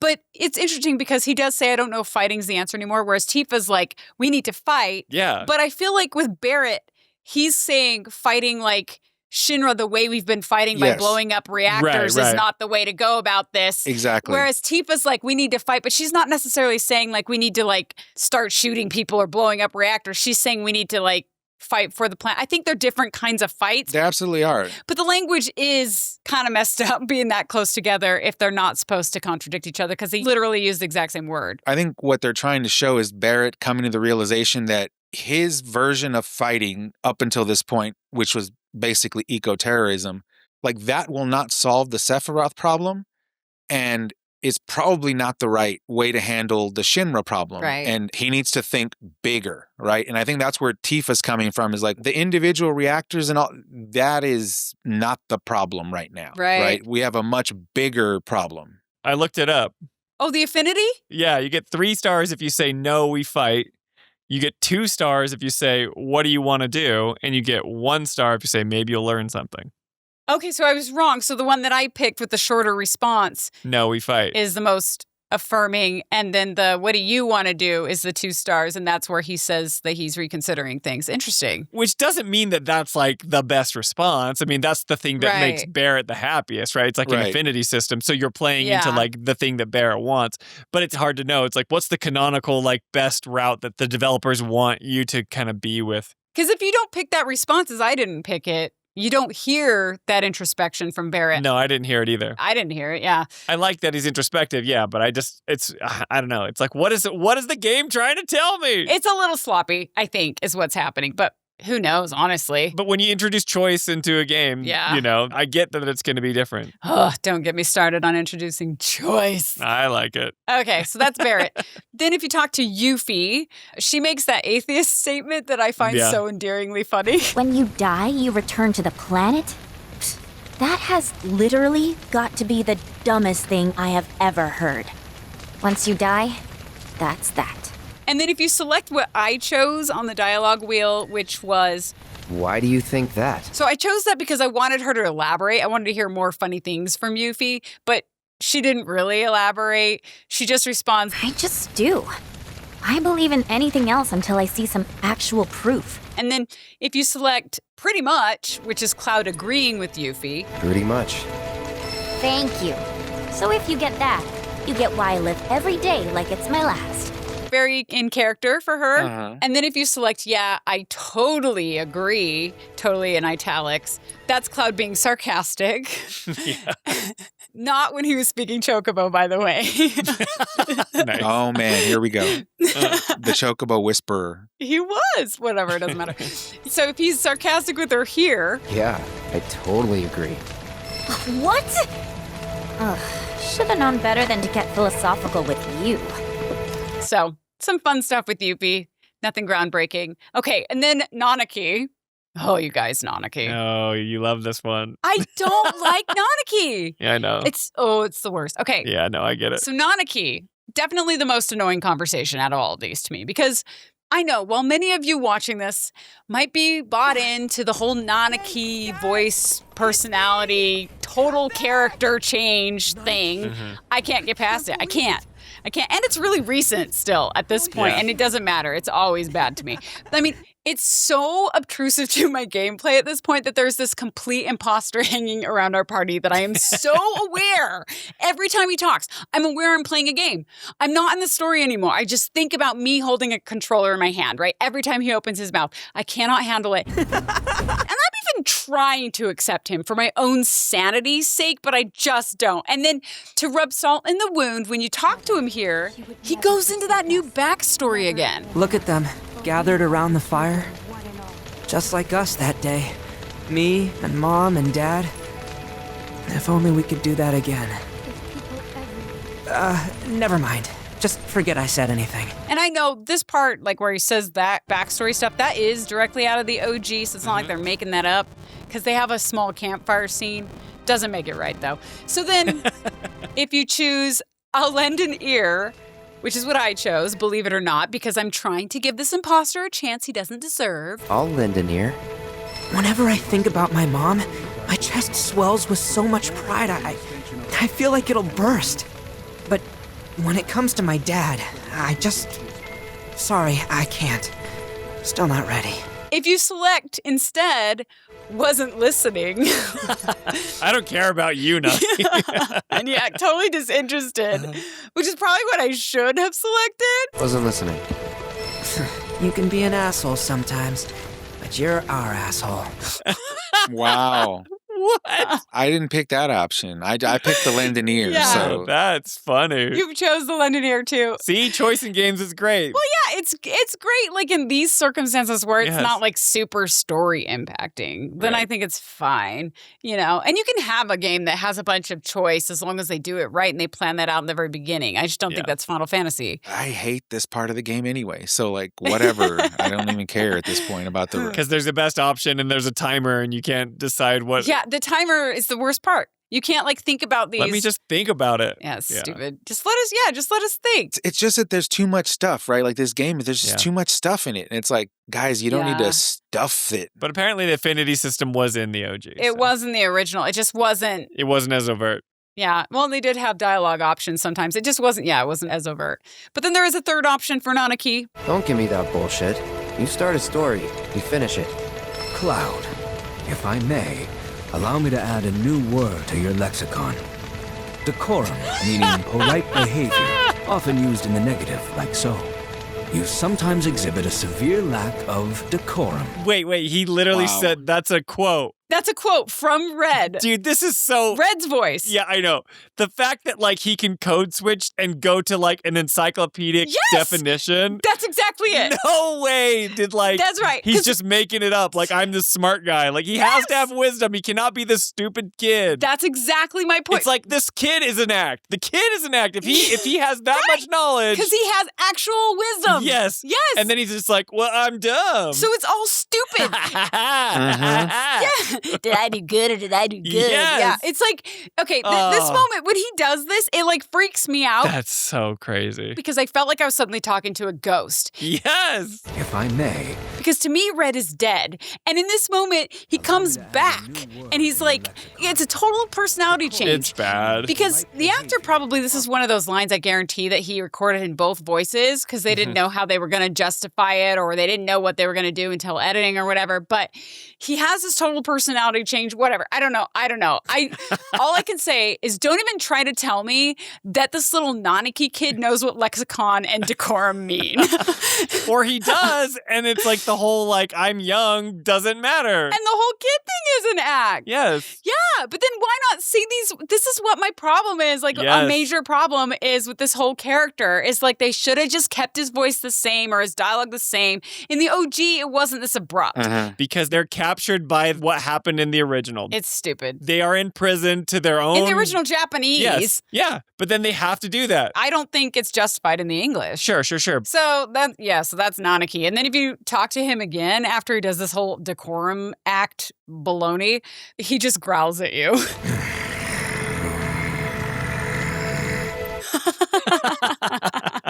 That's the person we lost. That part makes me laugh. And it does feel like I'm talking to a ghost. It's really sad. So then there's Tifa. You can talk to Tifa, and her dialogue is probably the most important, or you could maybe make that argument, or at least the most story relevant of the group that you can talk to. So when we talk to Tifa, she asks, "Did I sound as awkward as I felt?" Referring to what she said at the seminar. And if you select "you did good," which is what I selected. That's what I picked, yep. That's what you picked? Do you know what you picked, Spence? You probably picked the same thing. I don't remember. Or you were mean to Tifa, probably. No, I wasn't. Well, I was trying to date Aerith for sure, but I don't remember what I said. You probably picked this one too. So if you select "you did good." You did good. Can't help it if they suck at listening.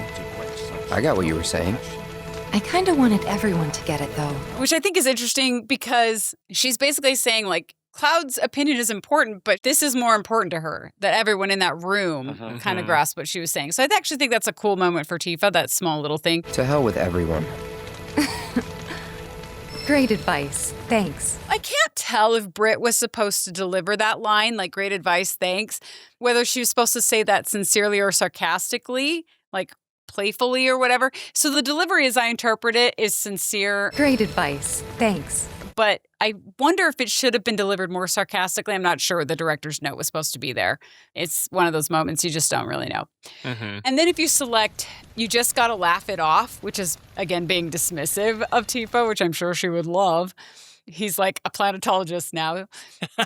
Try again, Tifa. Yeah. Don't worry about it. Laugh it off. You can try again next time.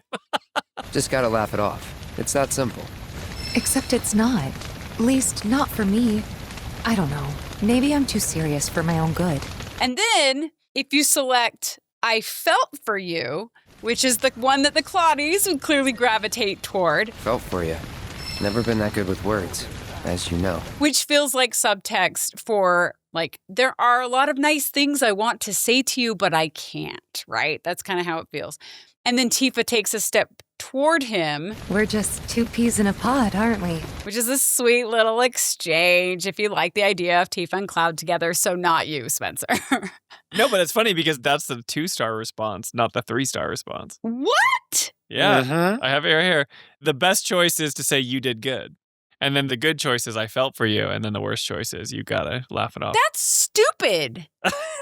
That's. I don't like that at all. I think the response that Tifa gives for "I felt for you" is it's much more romantic, and it helps build their relationship way more than the response that Cloud gives if he says, "Yeah, you did good." But it's also very out of character for Cloud, though. Yeah. I don't know. But that's lame because, like, if you're a Claudia and you want a romance to take out Tifa on a date, you have to pick the scene that's not the most romantic. That's stupid. Well, you don't know what the response is going to be until you choose it, right? Right, but the result, though, the result should match the stars. I agree. I think. But so when he says "you did good," you did good. I mean, that's like Cloud just giving her saying, like, "You did good." Like, don't worry about what they say. But it's not like really tender. That's like you would say that to a buddy. Yeah. So if you want to take her on a date, you should be like, "I felt for you." Felt for you. That's not the 3-star response. Stupid. These people need to figure out their dumb dialogue wheel. emails. Yeah, I mean, I hate this. It's all dumb. I'm looking up the relationship guides on each person as you, That's crazy. Yeah. How dumb. I'd be mad if I were a Claudie. Yeah, they deserve 3 stars for the I felt for you. Yes, they do.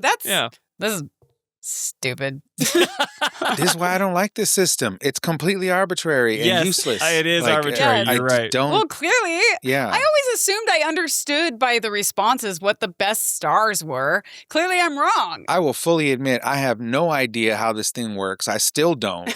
I pick what I think is the best response and move on with it because to me it's like they should have just left this out. But, Well, if you replay it, then Then they show you. Yeah, they show you which responses are what. So if the first time you played it, you picked one response, it's just going to show you what you picked last time. So they want you to play it twice to know what all 3. That's whatever. Okay. So those are the dialogue wheel options. The final party character you can talk to around this fire is XIII, before triggering more story scenes at least. But no dialogue options appear for him. So apparently we can't romance the anthropomorphic cat.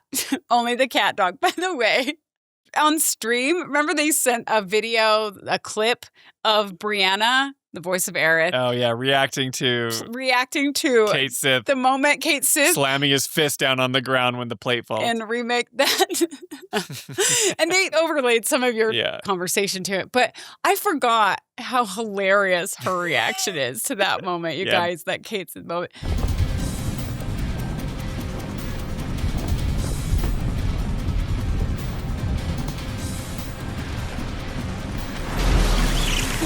Go check out her stream of that moment when she's It's so good. witnessing XIII react to the plate falling on the Sector 7 slum. Because if you don't know the OG really well and this anthropomorphic cat comes out at the most tragic part of the game, like her face is so authentic. Like, what is happening? Oh, it's so good. Yeah. The cat felt out of place to me. I'm sure that was obvious by my face. Because this hyper photorealistic, like, humans, and then you get the cat. Sorry, that's a total tangent, but it's so good. Made me laugh. Okay, so back to this XIII, not quite as funny of a moment. So if you talk to him, he says, "Some say we're like grains of sand on the beach of the universe. Fatalist idiots. Spend my whole life trying to prove I'm wrong. But sitting here, looking up at the sky, you can't help feeling pretty minuscule." His dialogue, I don't know, for me it was surprisingly more interesting than I expected because he's like mentally resisting the idea of fatalism, which is a belief that regardless of your efforts, the final outcome of any situation is already decided. That's kind of like a deep thing to be pondering here, right? Like to know that the cat toy, a real cat, was so deep. Okay, so now, once we've spoken to all these members of our party, there's one remaining party member that we have yet to interact with, and that is, of course, Aerith. But we can't talk to her yet. Right. And she can be found standing with multiple robed planetologists, holding torches on either side of her. And one planetologist then hands her a torch, and Aerith intently takes it in her hands. Then she slowly turns and bends down and lights a pile of hay and like wood on the ground, which then spreads out to make a fire circle around a big burning torch in the middle, which we get to see a cool top-down shot. And I thought that was the right call in the shot. I actually thought the shot before I saw it. I was like, they should have a top-down. Oh, they do. Okay, cool. That's cool. Look at you, director. It's like I've done this. No, that's good. You were like, I'm imagining it. It's fun when we're on the same wavelength, like with the cinematics director. I'm like, oh yeah. Or even more fun when they come up with shots. I'm like, oh, I didn't think of that. That was good, you know? Not bad. At that point, the audience like kindly claps. And then they start to like walk forward, and our party looks really confused that everyone is like stepping forward. But it looks like, I guess, they're all stepping forward to be closer to Aerith so they can hear what she's about to say. And that's when she goes into this sort of a speech. So, I'm an ancient. As in, a steward of the planet. One of those ancients. Or, to be more precise, the only ancient. For the most part, it's been a source of pain. I've been held against my will. I've been watched, I've been ignored, even hated, and it's been that way ever since I was little. My blood's been nothing but a curse. If I ever started to forget, something would remind me of what I was and bring me crashing back down to Earth. It was always the same. Time after time. I'd be shown a glimmer of hope, only to have it snatched away. I was never gonna be normal. That much was clear. And this is where Brianna White's voice acting really shines, honestly. Like, she brings out her best performances as a director of actors. This is really important to me. In these soft, more solemn moments, Brianna is her best. You can tell that she's working hard to feel what Aerith is feeling. Like, she's doing the emotional homework to get there, which I really respect.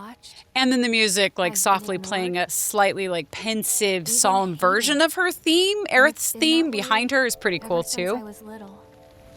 My blood's been nothing but a curse.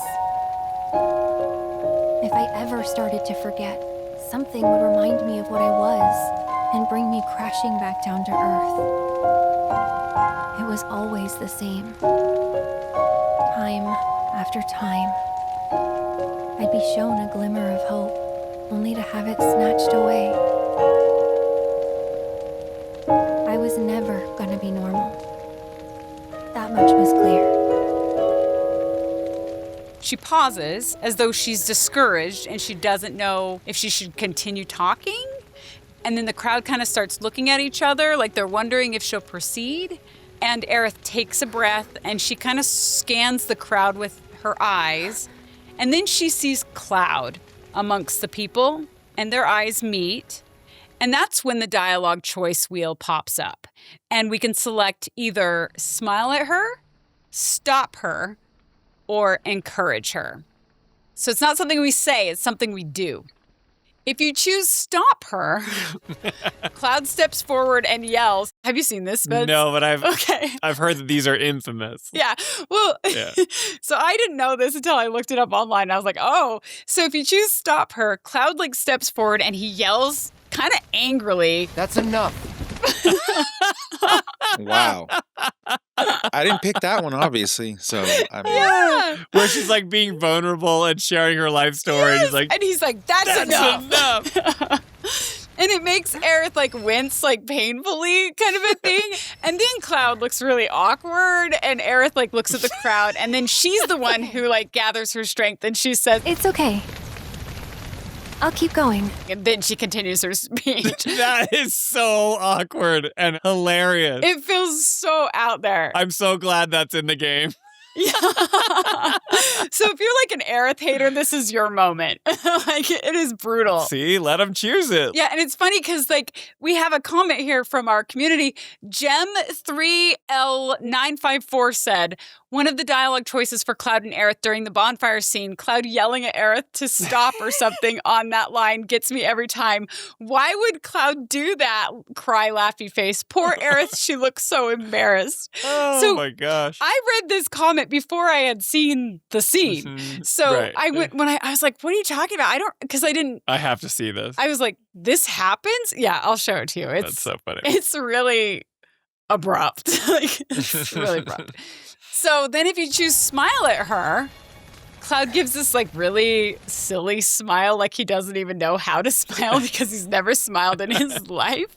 Checks out. Well, I remember thinking that the animation was really weird, but it's clearly intended to be weird because it's really strange looking. And the awkwardness, you know, it definitely, you're feeling it because Aerith then like tilts her head and like looks at him in confusion as he's doing this stupid smile. And then she just continues her speech. That's so funny. Gaming's the best. So I like the choice in like when they make it like this is so funny. Only I wish I could see all of these. Well, apparently I picked the wrong one because I picked the other one. No, you picked the right one. The one that we haven't talked about. No, I think that's the one you're supposed to. Yeah. But like, who knows? For all I know, the one where he yells "That's enough" is 3 stars. Like, who knows? Like, who knows? I can look it up. You should. It's like random, I swear. If any of these are not what you think they are, that's so funny. So then it's the final option, which I think gives the most affinity points. Well, at least I did before this conversation, most stars, which is the one that I chose, right? Because I'm actually rooting for Aerith in the second act of the story, which is Rebirth. Because if Cloud and Aerith are close, my logic was in Rebirth in the second act, then that makes what happens, what I thought was going to happen to Aerith, all the more powerful, right? That's why I'm like, no, this needs to be, to me, Rebirth should be about Cloud and Aerith, and then part 3 should be about Cloud and Tifa. That's just the way that I think about it. Or you could be someone that's like, that's enough. And then when something happens at the end of part 2, you're like, yeah, that's fine. I don't care. Did you look up the stars to see? Yeah. Okay, so it's what you would think. Okay. Encourage her is 3, smile at her is 2, and then stop her is 1. Okay, cool. So yeah, this third one, which it sounds like we probably all chose, is encourage her. Yeah. And if you choose that option, Cloud tells her, it's okay. And then we see a close-up of Aerith's grateful smile and nod. And then she continues her speech with more optimism in her voice from that point forward. So that one's the sweetest. Like, it's okay. Like, that's the thing that somebody like Aerith, I think, would want to hear, especially from somebody she was close to, in order to move on in that moment. So nice little Clarith touch there. Okay, so to out my Clarith nature, this is the most romantic scene in the entire game, bar none. Wow. The whole scene or like this part right here? No, right here. This is the most romantic. Okay. When he says it's okay and she finds him in the crowd? Yes, like, because she's... Yeah, it's very, very sweet. She's like looking out, she's looking for that support, and she just feels like, I need something. And then Cloud is there for her when she needs him, and it's just a simple, it's okay. And now let me tell you, like, I'm married to a beautiful woman. We have 3 children together. Stop it. I know that, like, later on in this game that there's physical touch and stuff that happens. Like, everyone freaks out about, like, the hand holding or the kissing options. And it's like... Yeah, but Ernest doesn't know about any of that. Sure. But when you get... Spoiler alert, Ernest. You're in for a treat, Ernest. I look. Depending on what you pick. I have no kids. What would I know, right? You have kids. But the idea... Wait, are you saying that, like, you know, like... how to do those things? That's not the point we're making. No, what I'm saying, it's like you realize as you get older in life, the things that are like most important, most romantic, is the deep love that is there. This is so Clarith coded, and I don't care. But like the deep love and understanding of who that person is, it's like you want that support from the person that you love, right? Okay. That's like the best feeling ever. I am in love with Jolie because I know that she is there for me, that she's thinking about me. At the end of the day, like, I know that there's someone who is there for me, who's thinking about my concerns and needs. It's fun to kiss Jolie. It's fun to hold her hand. Great, right? That stuff's great. But this is on another level. This is like when Toy Story 3, when they're about to get like pulverized, you know, charred in that furnace at the end or whatever. And it's like, and they all hold hands.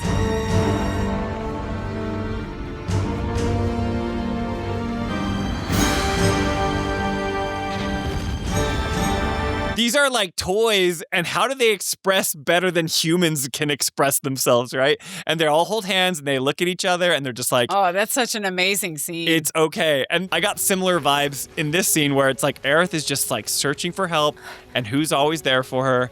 Cloud is there, right? And he's just like, it's okay. And I'm like, that's so good. Boom. So good. Love it. Now, let me warn you, this is a JRPG, right? So that was the build you up moment. I know. You know what's coming. Well, we know what happens. We know, but not really. Sure. But we'll get there. Like, Ernest, you just need to play this game. It's a JRPG. You will get knocked down at certain point. You don't even know, Ernest. You haven't You don't even know what you're talking about. Anyway, I'm talking about installment 3. I know. Yeah. We better be. I'll just say that. But anyway, there's been moments like this. Like, I think Cloud's conversation with Aerith on the beach in Costa del Sol, it's always kind of this somber, heartfelt. And whatever you decide, I'm with you.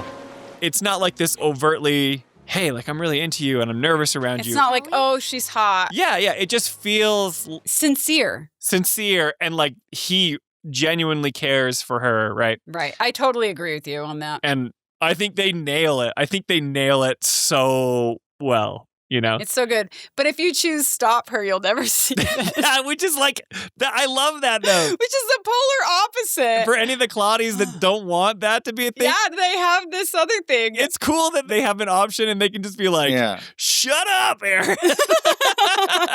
In retrospect, I should have picked the stop one just to see what would happen. But... Yeah, you should, dude. That's so funny. But then you'll end up going on a date with Sid.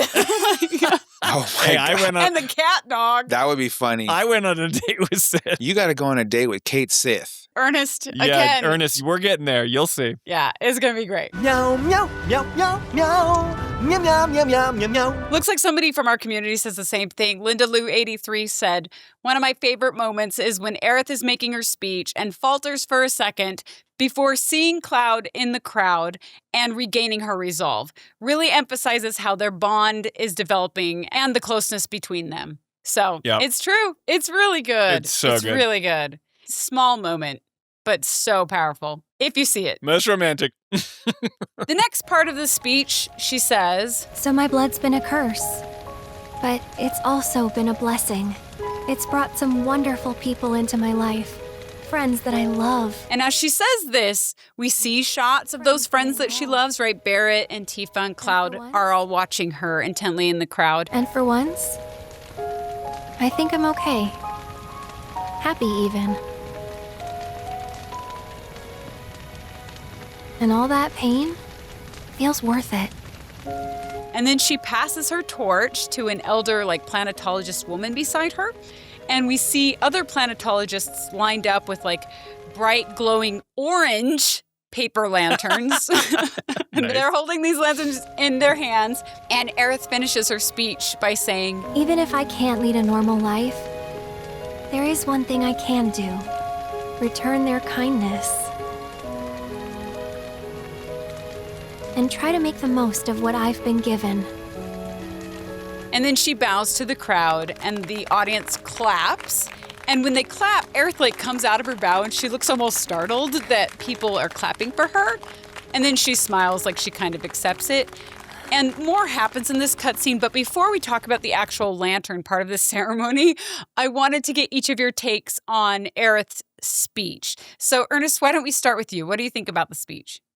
I thought it was interesting. I distinctly remember trying to recall if not our party, the other people in the room there understood what she meant by I'm an ancient, the only ancient. I'm an ancient. As in a steward of the planet. One of those ancients. Or, to be more precise, the only ancient. Etc., etc. I don't remember if that was part of the planetology, doctrine, or I couldn't remember and couldn't judge what the other people were thinking.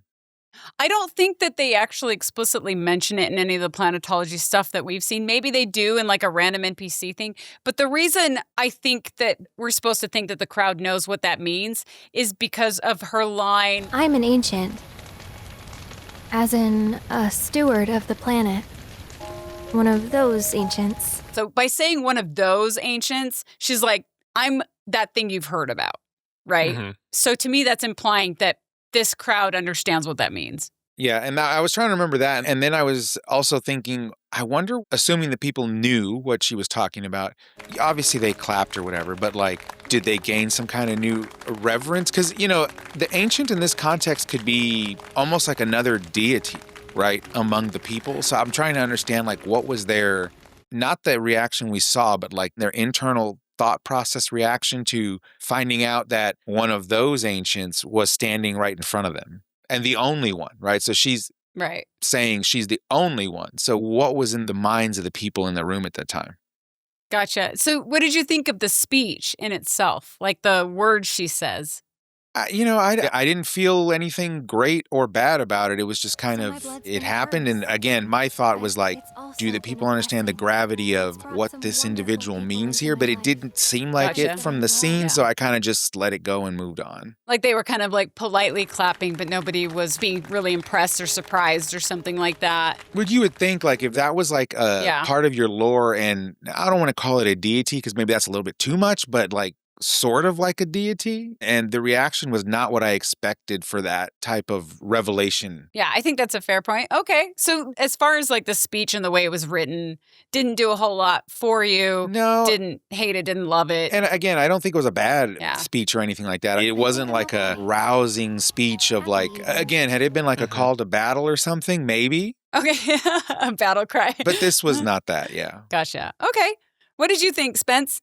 It's so funny because it's execution. I think the intent of the developers were to give Aerith a platform to feel vulnerable and to have those moments with her friends. But then they do it in the weirdest place. They do it in front of all these people that have come to Journey to see the River of Lights. And it's like, okay, she's an ancient, so I'm assuming that's why she gets the stage. Okay, right? yes. But they don't explain that. Right. She's just up there. And so the beginning of her speech justifies her position there, but I think it's totally clunky and poorly executed, right? Because it's like, I'm an ancient, one of those ancients, the last ancient. It's like, oh, okay, so is that why the planetologist gave you the... Is that why you're holding the torch? Yeah. Gave you a time to speech? They 100%. don't like... Do you have like a card or an identification? Like, how do we know that you're actually an ancient? Like, do we just take it on your word or... And this is another thing, because they don't even explain why Aerith is the last ancient. Yep. It's just this like, this is this overarching mystery that's just like, we know that that's the truth because the game just says it. Right? It doesn't show us. It's like we see a fall nut in some clips or whatever, and there's some stuff that's like the Turks are obviously interested in Aerith, and she talks about it in Remake. But it's like this is something that Final Fantasy VII Remake does a very poor job of explaining why the ancients are who they are, why they're important. They get into it later, and we'll talk about it more. A little bit, yeah. But it's like, I like the speech.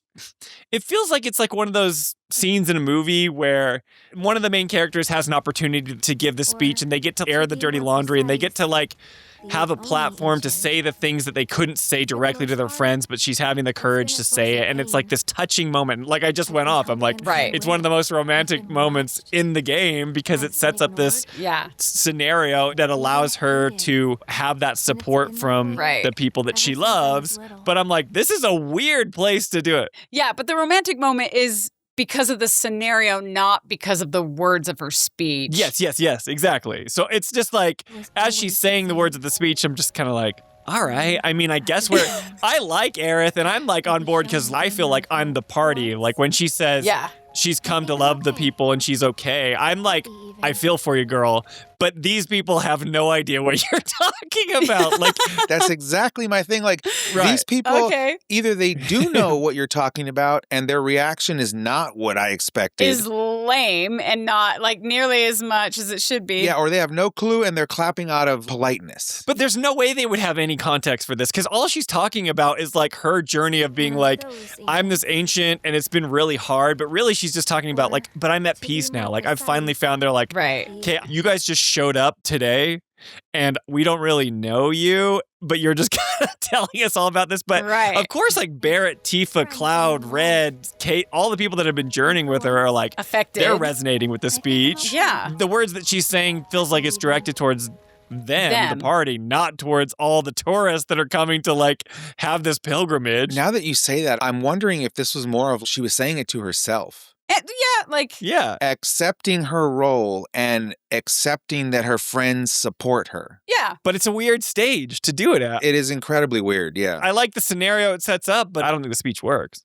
Okay, so you don't think it works. You weren't really moved by the speech, but you love the romantic moment where she caught Cloud's eyes. I'm moved by the speech because it's Aerith character building, and I love that, right? But I don't think it's like, it feels like they were like, let's take this religious town and co-opt this River of Light speech, and so Aerith can just have this character building moment, right? It just doesn't. Yeah. This is the problem with Square Enix. They're doing the good thing because I'm emotionally invested, and I just, like I said, I'm like, oh yeah, this is such a romantic moment, and like totally a good moment where they're building with the party. But the execution, the way they do it, it's like, this makes no sense for her to be doing it here. it's so close. Yes. But it doesn't completely land. Yes. Or it lands, but very lightly. Yes. Yeah. I agree. I agree with what both of you are saying. So, I mean, as you might expect, I had some opinions about speech. I want to hear. Oh, this is impossible. We can't be agreeing on this. It's impossible. I can't be agreeing with you. So, okay. So, for the most part, I thought her speech was nice. Yeah, me too. Nice with a period. That's kind of it. Like, okay, the good things about she felt relatable enough. The voice acting performance was good. The performance is good. The animation and the setting and the shots were nice. The music complemented the scene really well. So, like, in that regard, with all that together, it was pleasant. It had, like, power of friendship in it, too, right? So I didn't have any massive, like, that sucked issues with it. No, yeah. But I do feel like it was a missed opportunity. And this is what I mean by that. More in the words that she said, first of all, and then I'll get into the logic behind it because I had the same questions. Yeah. I was like, well, wait a minute here, right? So, okay, but let's start with the words. So I feel like the words that she said are okay and have moments of being even good, you know, because I think it's good to be like vulnerable. I think it's okay to talk about personal stuff in this kind of atmosphere where it's a very like emotional situation. People are there for meaning and all that kind of stuff. But like, to me, why not tie that all together? She's giving a speech, right? Why not tie it all together with some message of hope or wisdom for everyone else? Yes. Who is there, like, hanging on her every word, right? Watching her. Because instead, it just feels very, I hate to say it, but it feels very me, to the point where a stranger might be like, okay, good for you, without really walking away inspired for their own life, right? And there's an opportunity to inspire here, and I just don't feel like they got there. Like, not that Aerith comes across as like a self-centered person, because she's not, and the performance isn't that way. But if you look at the words on their face, it's just like this, like, kind of smidge self-centered, right? Like, it's like, okay, like, my life has been hard because I'm directly tied to the planet, and I accept that and vow to help my friends because they've helped me get through it, right? Which is fine. Yeah. It's nice with a period. That's it, right? But this scene is like the equivalent of someone walking into an airport terminal and saying something like that. Right? And there's all these people in the terminal that are like, what on earth are you talking about? I wouldn't say that. What is an ancient, right? Like, I wouldn't actually make that comparison. I think I disagree with you on that, because an airport terminal is like where everybody has their own business. They're all at the airport to fly on planes, to go to different places for different purposes. Nobody is interested in each other. Nobody cares about what anybody else is doing. This is a situation where they're all here for this important ceremony that unites them all. It's under the stars. It's in front of the campfire. And she has their captive attention. Like, they're interested in what she's saying. They walk forward because they're visibly, that's like probably the developers trying to show us that people want to hear Aerith. They're stepping forward. It's not like Aerith started speaking and people were talking to each other and they're like, oh, someone's talking. Maybe we should be polite. Like, they're actually like anxiously engaged in what she's saying. So I wouldn't say airport.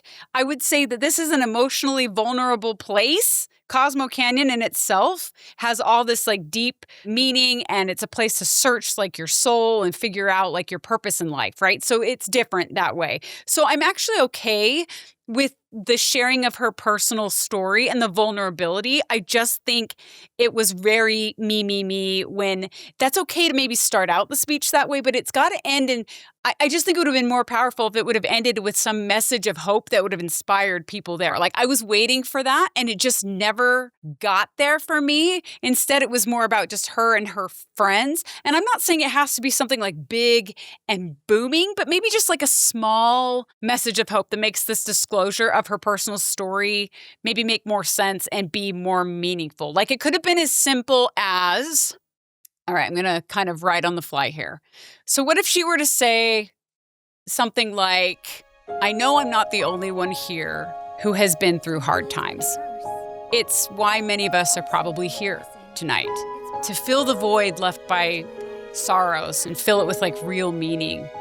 And it's during these times that someone standing next to us can be the one to help us, maybe get through the darkness, help me get through the darkness, so that we might finally witness the light. And then you could cue the lanterns.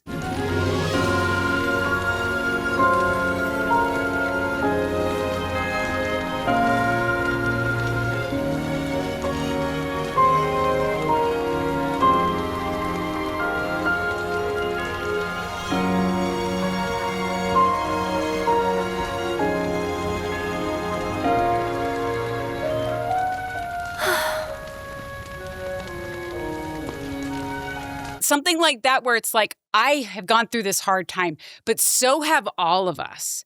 And it's helping each other and being there for each other that helps us find that light that we're searching for. Something inspiring, right? Mm-hmm. Instead, it never really got there. I mean, because like, think of the River of Light's audience, right? Many of these tourists may potentially be there because they lost a loved one in the past, right? Maybe they went through something really hard, and this ceremony could be part of their mourning process. Or they're searching for meaning, right? How meaningful would those simple words of hope that are directly applicable to what they're going through have been, coming from the last living ancient, of course, of all people, in itself, somebody who's known tribulation so personally? I don't know. And more importantly, honestly, the same thing could be true for many of the real people playing the game. Right? Yeah. There are people playing the game who are also probably searching for meaning or even mourning some kind of loss. Every human we know is going through something. That's a message that I'm always writing into scripts myself, is like, assume someone's going through hard things and you'll almost always be right, because everyone is, right? So if the gamer is feeling that way, then think of how much more impactful it could have been on the audience as well, right? If there was just something a little bit more. And again, nothing like big and booming. It doesn't have to be what I made up, but just not just me, my friends, period, nice. Yeah, or even mention the ceremony at all, just a little bit, right? That's another thing, too. I know this is bringing it back to the logic. I like your message a lot better, like having it have some glimmer of hope, inspire the crowd, and don't just talk like you're talking to Barret, Cloud, and Tifa or whatever, Talk about what you're doing and why you're up there, or, mention something about the live stream. Say something about the live stream, the planet, Yes. I mean, it literally was as simple as she could have said everything she said in the beginning and in the end just said something like, but now standing here with all of you, I finally have hope. Something like that, right? Make them all feel better, whatever the case is. But yeah, it just did not It just was nice, but that was it. It wasn't powerful. Yeah, I couldn't figure out what the point was. Yeah. Right. Well, to your point with the logic. So I'm so glad that both of you had logic issues with this, because I always assume that if there's logic issues that I have, I am usually by myself. So I also could not, to your points, get past this whole why is Aerith giving this speech in the first place? How did the people of Cosmo Canyon know that Aerith was a Cetra? And how did she get roped into this River of Light ceremony and made to be the main attraction? She's never been there before. Is there usually somebody who gives a speech before they light the torch? Who does that? Is it usually somebody else, but they chose her? I don't know. I know it's even further than that. How do they know she's a Cetra or an Ain't? She could just be claiming that. Right? How do they know? And that's my point, is I don't understand. How do they know? And even if they do know, do they pull her aside? I feel like it's just one of those things that we're supposed to accept. Yes, it is. It seems to me it's dumb that there's a valid story there that we should probably know. It's a little bit too far of a leap of faith for the viewers. And I thought it was just going to be for the viewer, just me, but it sounds like it was you guys too. It was me. The first thing I was like, do you have a card that you showed Bugenhagen, or did you Right. show him your materia and now he believes you? How did this work? I don't know. That you just walk in, not only do you claim to be an ancient, you claim to be the only one.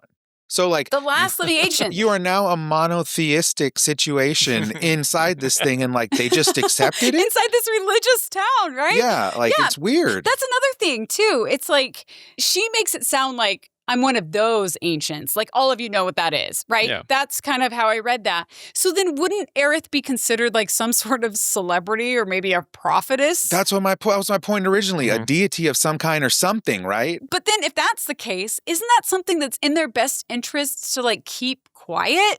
Hush, hush, at least from a crowd of random strangers, because that's the reason I like that cloud option where it's enough. It's because you're that's enough. You're spilling the beans and you're making yourself a target. You need to shut up, kind of thing.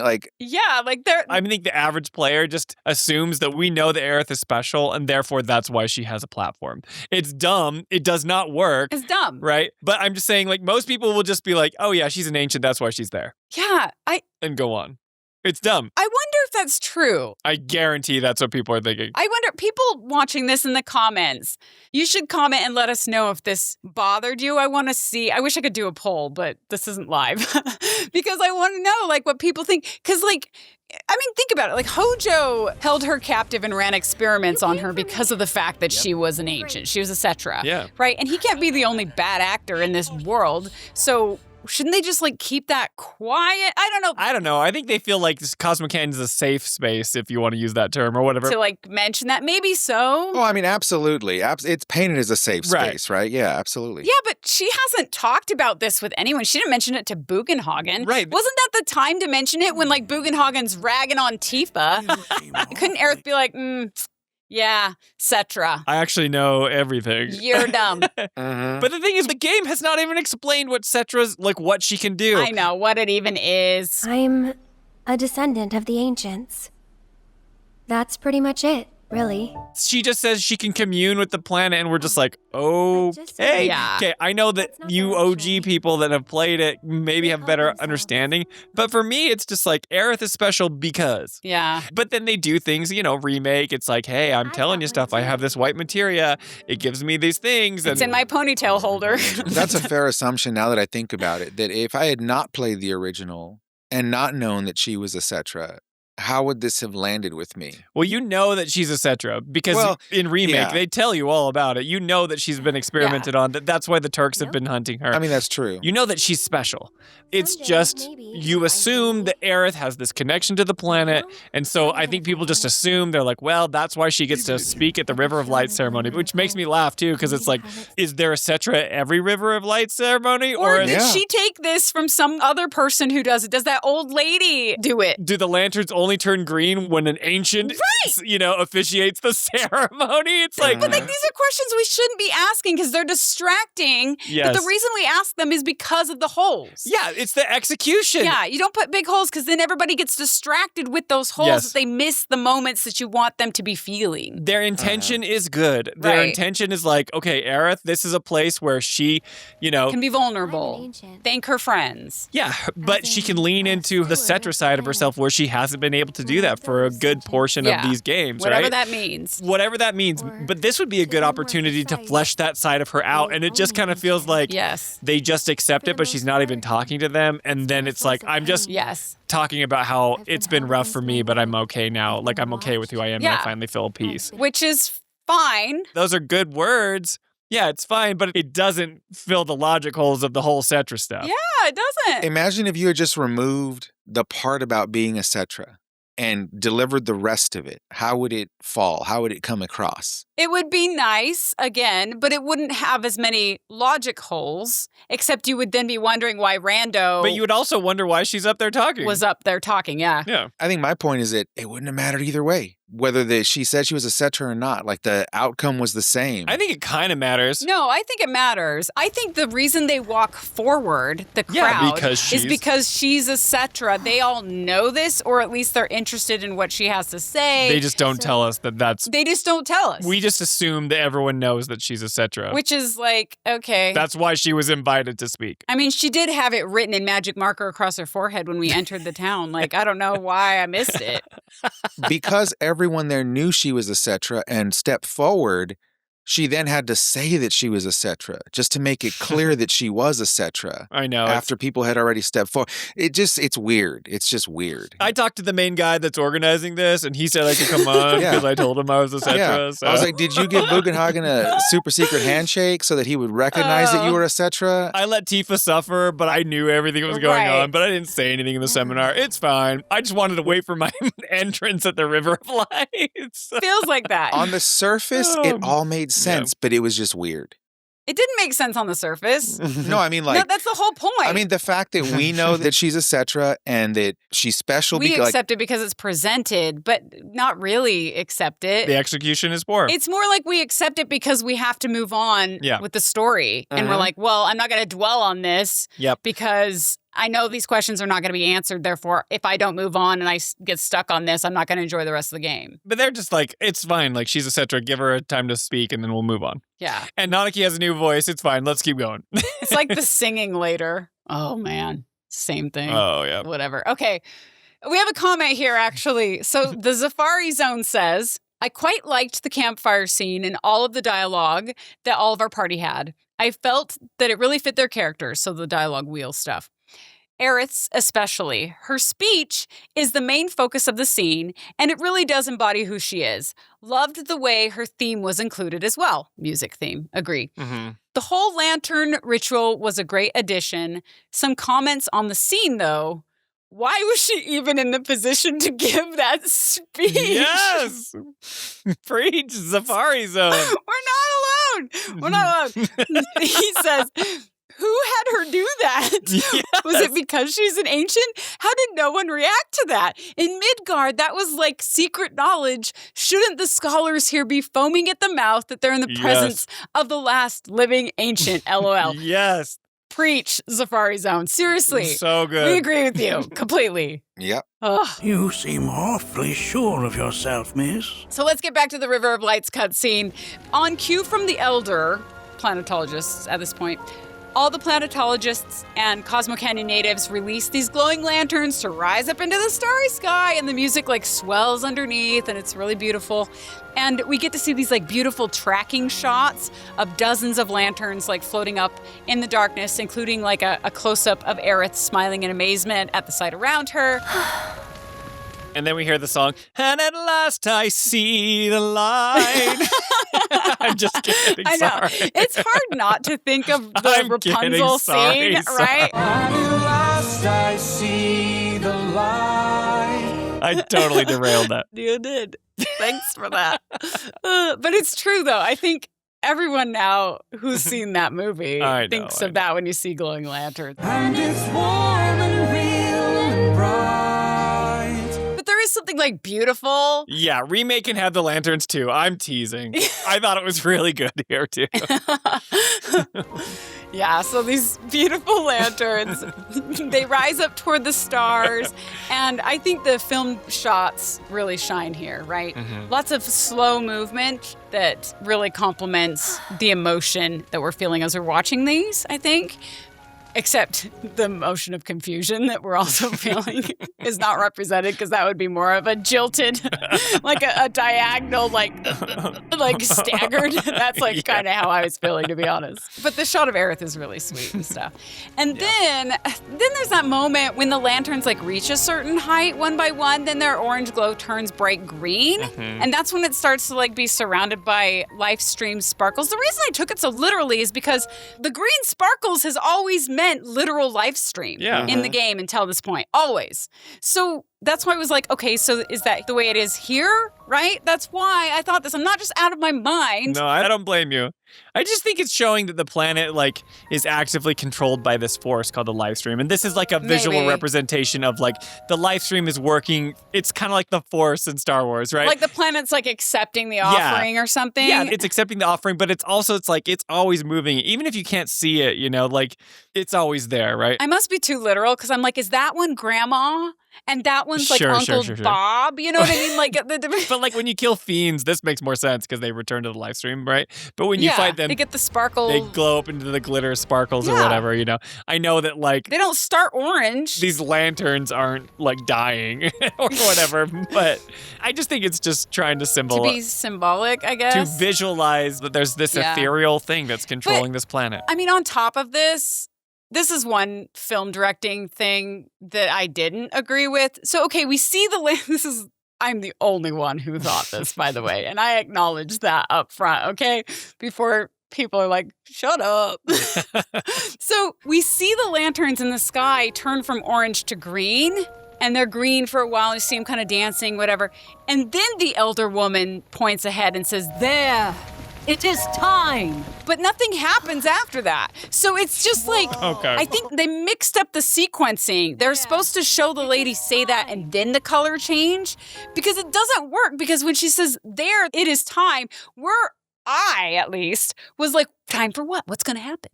And then nothing happens. Nothing. So it's just like, what? What was it time for? And then I'm like, well, I think they were talking about the color change thing, which whatever the heck that was, but that was before. these are little things that might not matter to anyone else, but they should matter to you because they hurt the logic of the scene and take people like me out of it.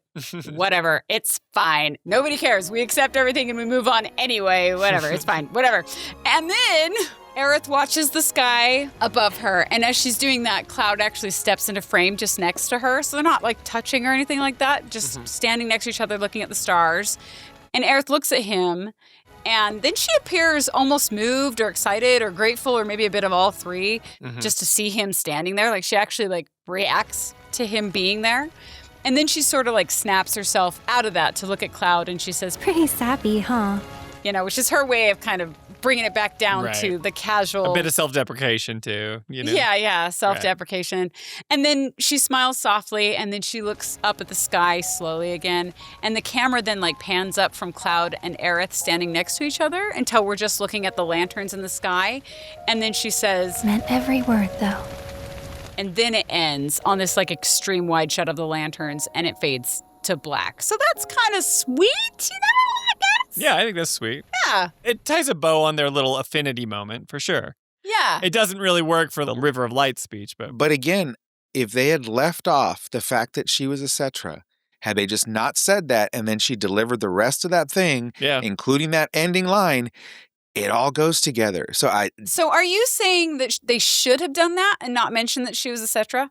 Like, that's how you preferred? He's just saying it works even without it. I don't understand what the point of... Yeah, I think that's fair. ...the Cetra was, because the rest of it all makes logical sense. Like, I've been through some stuff. That's how she got up there, guys. I think they were trying, by her mentioning she's a Cetra, I think that was the developer's way of justifying the reason she's giving this speech. Yes. I would probably agree with that, yeah. That's probably the only reason. Is like the developers are like, well, we want her to give a speech. We want this moment. How are we going to get her there? Have her say that she's a Cetra at the beginning, and then we can all jump to the conclusion that that's why it was arranged at some point that we didn't see for her to be the person lighting the torch and all like that. That's what I think they're doing. But to your point, the speech almost is better without that. It would have been better, and the rest of that could have just been explained by she's the guest of honor at our event this year or this time or whatever. Like, it didn't have to be because she's a Cetra, she's going to get to give a speech. I don't know. Which, by the way, the speech has nothing to do with actually being a Cetra. It's more about... hardship in life. I've had hardship. That was because of it. And because of my friends. Yeah, which anybody could have hardship. Right, and because of my friends, I have hope or whatever the situation is. Like, it was almost like a gratuitous, like, I'm a Cetra, by the way, you know? I just don't think there's anything that I would have bought that would justify her giving that speech. Except for the fact that she's a Cetra. Yeah, that's the only reason we'd be like, okay. Like, I don't think they would just pick a rando. I think that had to be in there. Because if Tifa went up there and did that, that'd be weird. Yeah, it'd be super weird. Yeah, or Barret. Everyone listen to Barret. Oh, that would have been awesome to have Barret deliver that. Kate Sid. Oh, man. Kate Sid. Yeah. I just want to say, like, I've had a really hard life, Kate Sid. But it would actually make more sense if it was Nanaki. Yeah, Nanaki would make way more sense. Right? Even though it would have been horrible. But then he would have had to talk about his dad, and he'd get all pissed off. I lost an arm. So right? bad. Like, that's Barret. I lost an arm. I've had such a hard life. I'm really glad to hear I'm not the only one on that logic issue, though it sounds like I'm the only one on the turning green live stream logic issue. To be clear, I enjoyed this moment in the game. Yeah, it was a nice scene. I remember when I was playing it, I was like, okay, this is nice. This is real great, right? But then as obviously we pick things apart and we're analyzing this. Yes. Because it's a deep dive. And then when I start to think about things, I'm like, yeah, this really didn't make any sense. Why she was doing it. Yeah, like what does she do? Yeah, she's the Cetra, so she gets to talk. Safari Zone agrees. Yes, yeah, but anyway, so. And then we have another comment here. This one from Red Sarge 99 said, the flame scene always brings a tear. It's so well done with the music. So Red Sarge is like there. So it's working for some people. It's because he's a cheeky little blogger. Is Red Sarge from Great Britain? I think he's from the UK or something. Yeah. He's like from Singapore going, what? Shout out. I mean, it is emotional. He's right. The music is good. And the cinematography is excellent. Yeah. All the stuff's working. All of that was great. It's just the logic as to why she's there. Overall, it was amazing. It was beautiful. Yeah. Like everything you're saying, but it just felt like an unnecessary name drop. Like, and the rest of the message was excellent, which is like, yes, I was down, I suffered, whatever, but because of my friends, I have hope. I feel supported, whatever the case. All that was great. The Cetra part was like, I don't. But it's an opportunity to remind us like why Aerith is who she is and why her role is important. Yeah. They don't really go into it. But they don't do it enough. Right. I'm not saying they do a good job here. I'm just saying like. But that's, I think, what they're trying to do. Because then later on in Rebirth, we have a whole section about these are who the Cetra are, right? It's like, maybe for people like me who've never played it before, it's like, just so you know, Aerith is a Cetra, right? She's special. Just to remind you again. Yeah. Now she's going to give a speech to her friends with strangers around. Right. And they're going to eat up every word. And I mean, I think one thing that it does accomplish is there is that sweetness between Aerith and Cloud. I think it's undeniable. It's so good. It's so good. Even if Cloud yells at her and tells her, that's enough. They do get at the end a little bit, at least, where there's still some chemistry between her and Cloud. I feel like it's hard to deny that there's actually love there between Aerith and Cloud. And I know that the kind of love is like endlessly debated online, but I don't care. Like, to me, love is love. And this scene, especially if you pick the dialogue choice that we chose, or the action choice, I guess, in that case, if you pick that, I think it does a really good job in this scene portraying that particular feeling, which is good and powerful for what I thought was coming later, right? I was like, okay, good. We need more of this in Act 2. We need more of this in Rebirth. That's very important. And that's, so I was really happy to see that, right? It's just the advanced stages of his Mako poisoning. That's what's going on here. That's it. Ernest for the win. We're now hitting the hallucination phase of Mako poisoning. That's what's happening here, so. No. Anyway, I think that's a good place to end this. And as we do, I think it is worth pointing out that none of what we actually talked about today exists in the original game. Like, none of this, except for like a very brief campfire scene where you could briefly speak to members of your party, right? Everything else is completely new, which I think is really interesting. And there's a lot to it. And believe it or not, there is actually a lot more. Chapter 10 coming up, including these creatures we call the Gi. The hour of our awakening draws nigh. So stay tuned wherever you get your podcasts or watch the video version on either Spotify or YouTube. And we encourage you, of course, to follow us on our dedicated YouTube channel. And you can lend your support by leaving a like and a comment and subscribe. And you can even give us your YouTube hype points, whatever the heck those are. I was going to say, now you can hype. That's right. I've seen the thing. I don't know what it is. But apparently you can hype things. None of us know. I guess it's like a way. It's just something else to interact. Another interaction way, and supposedly it can help smaller channels like ours, like Rise Above the Fold, but I haven't seen that, so it's not working for us at least. So we're calling upon the hype, your hype. Share with a friend. That's important. Share with friends who like Final Fantasy or just JRPGs in general. Special thanks, though, to our YouTube community, especially those who shared comments and opinions for this discussion. And, of course, if you do want to hang out with us live, you can join Spencer's Variety Streams on Wednesday nights, and both of us streaming Remake. Yeah, Remake. Together. I almost said Rebirth. Remake together on Friday nights, or you can catch the VODs at a time that works best for you. Yeah, and if you want to come and talk in person on Wednesday nights, we do community call-ins. So that's right. What we do on Friday nights, Jolie and I stream, and then on Wednesdays, we talk about the thing that we stream, right? So I think on the last deep dive, I said I was going to try it out. We've been doing it. Yep. Surprisingly, it wasn't a disaster. So it's really fun to hear your voices. So if you feel like you watch a lot of Final Fantasy content, but you want to have your voice heard or you have something to say, go ahead and call in on the Wednesday shows because they're call-in shows and we talk about the thing that started this whole series, Remake. It is fun. It's fun hearing voices behind the names that we've been seeing. They've all been so cool. You guys are all so cool. And I guess with that, my new slogan, right? You're worth more than you know. And I, who am admittedly not an ancient, but have been through some things, will tell you, take care of yourselves and each other. I thought that you were going to do the Flames of the Phoenix. You can't just change yours because I changed mine, you dork. I changed mine last time, too. That's not even your own saying. That's Lester Holt. Yeah, but it's like some random news anchor with a 5-head. He has a 5-head. You know, that's... Yeah, do you know what a 5-head is? When it's so much longer than a 4-head. Just pick your own damn sign off. I feel like not being an ancient, I'm not qualified to, That's so funny. Oh, one of those ancients, by the way. Going back to what I said last time, I'll repeat it again. Why are you repeating it? No, not the quote. No, I already said the quote. Your stupid sign out and do your sign out. I already said the quote. Don't let me influence you, except for do everything I say. Well, we're not influencers, first of all. That's not what I mean. Okay, I can do a Flames of the Phoenix one too if you want. I just want you to do your sign off. I don't have one either, Ernest, so it's fine. No, you did. I love how I say you're worth more than you know, and then I'm totally brutal. I know. You're worth more than you know. You're worth more than you know. You suck! But you're not worth more than I know. And that's the important part here. Oh, say whatever you want. I don't care. That's right. Stop. We need to stop. Stop spilling the beans to all these people that you're an ancient. Is that your sign off? And may the Flames of the Phoenix not convince you that you're an ancient. There it is. And see you later, guys. I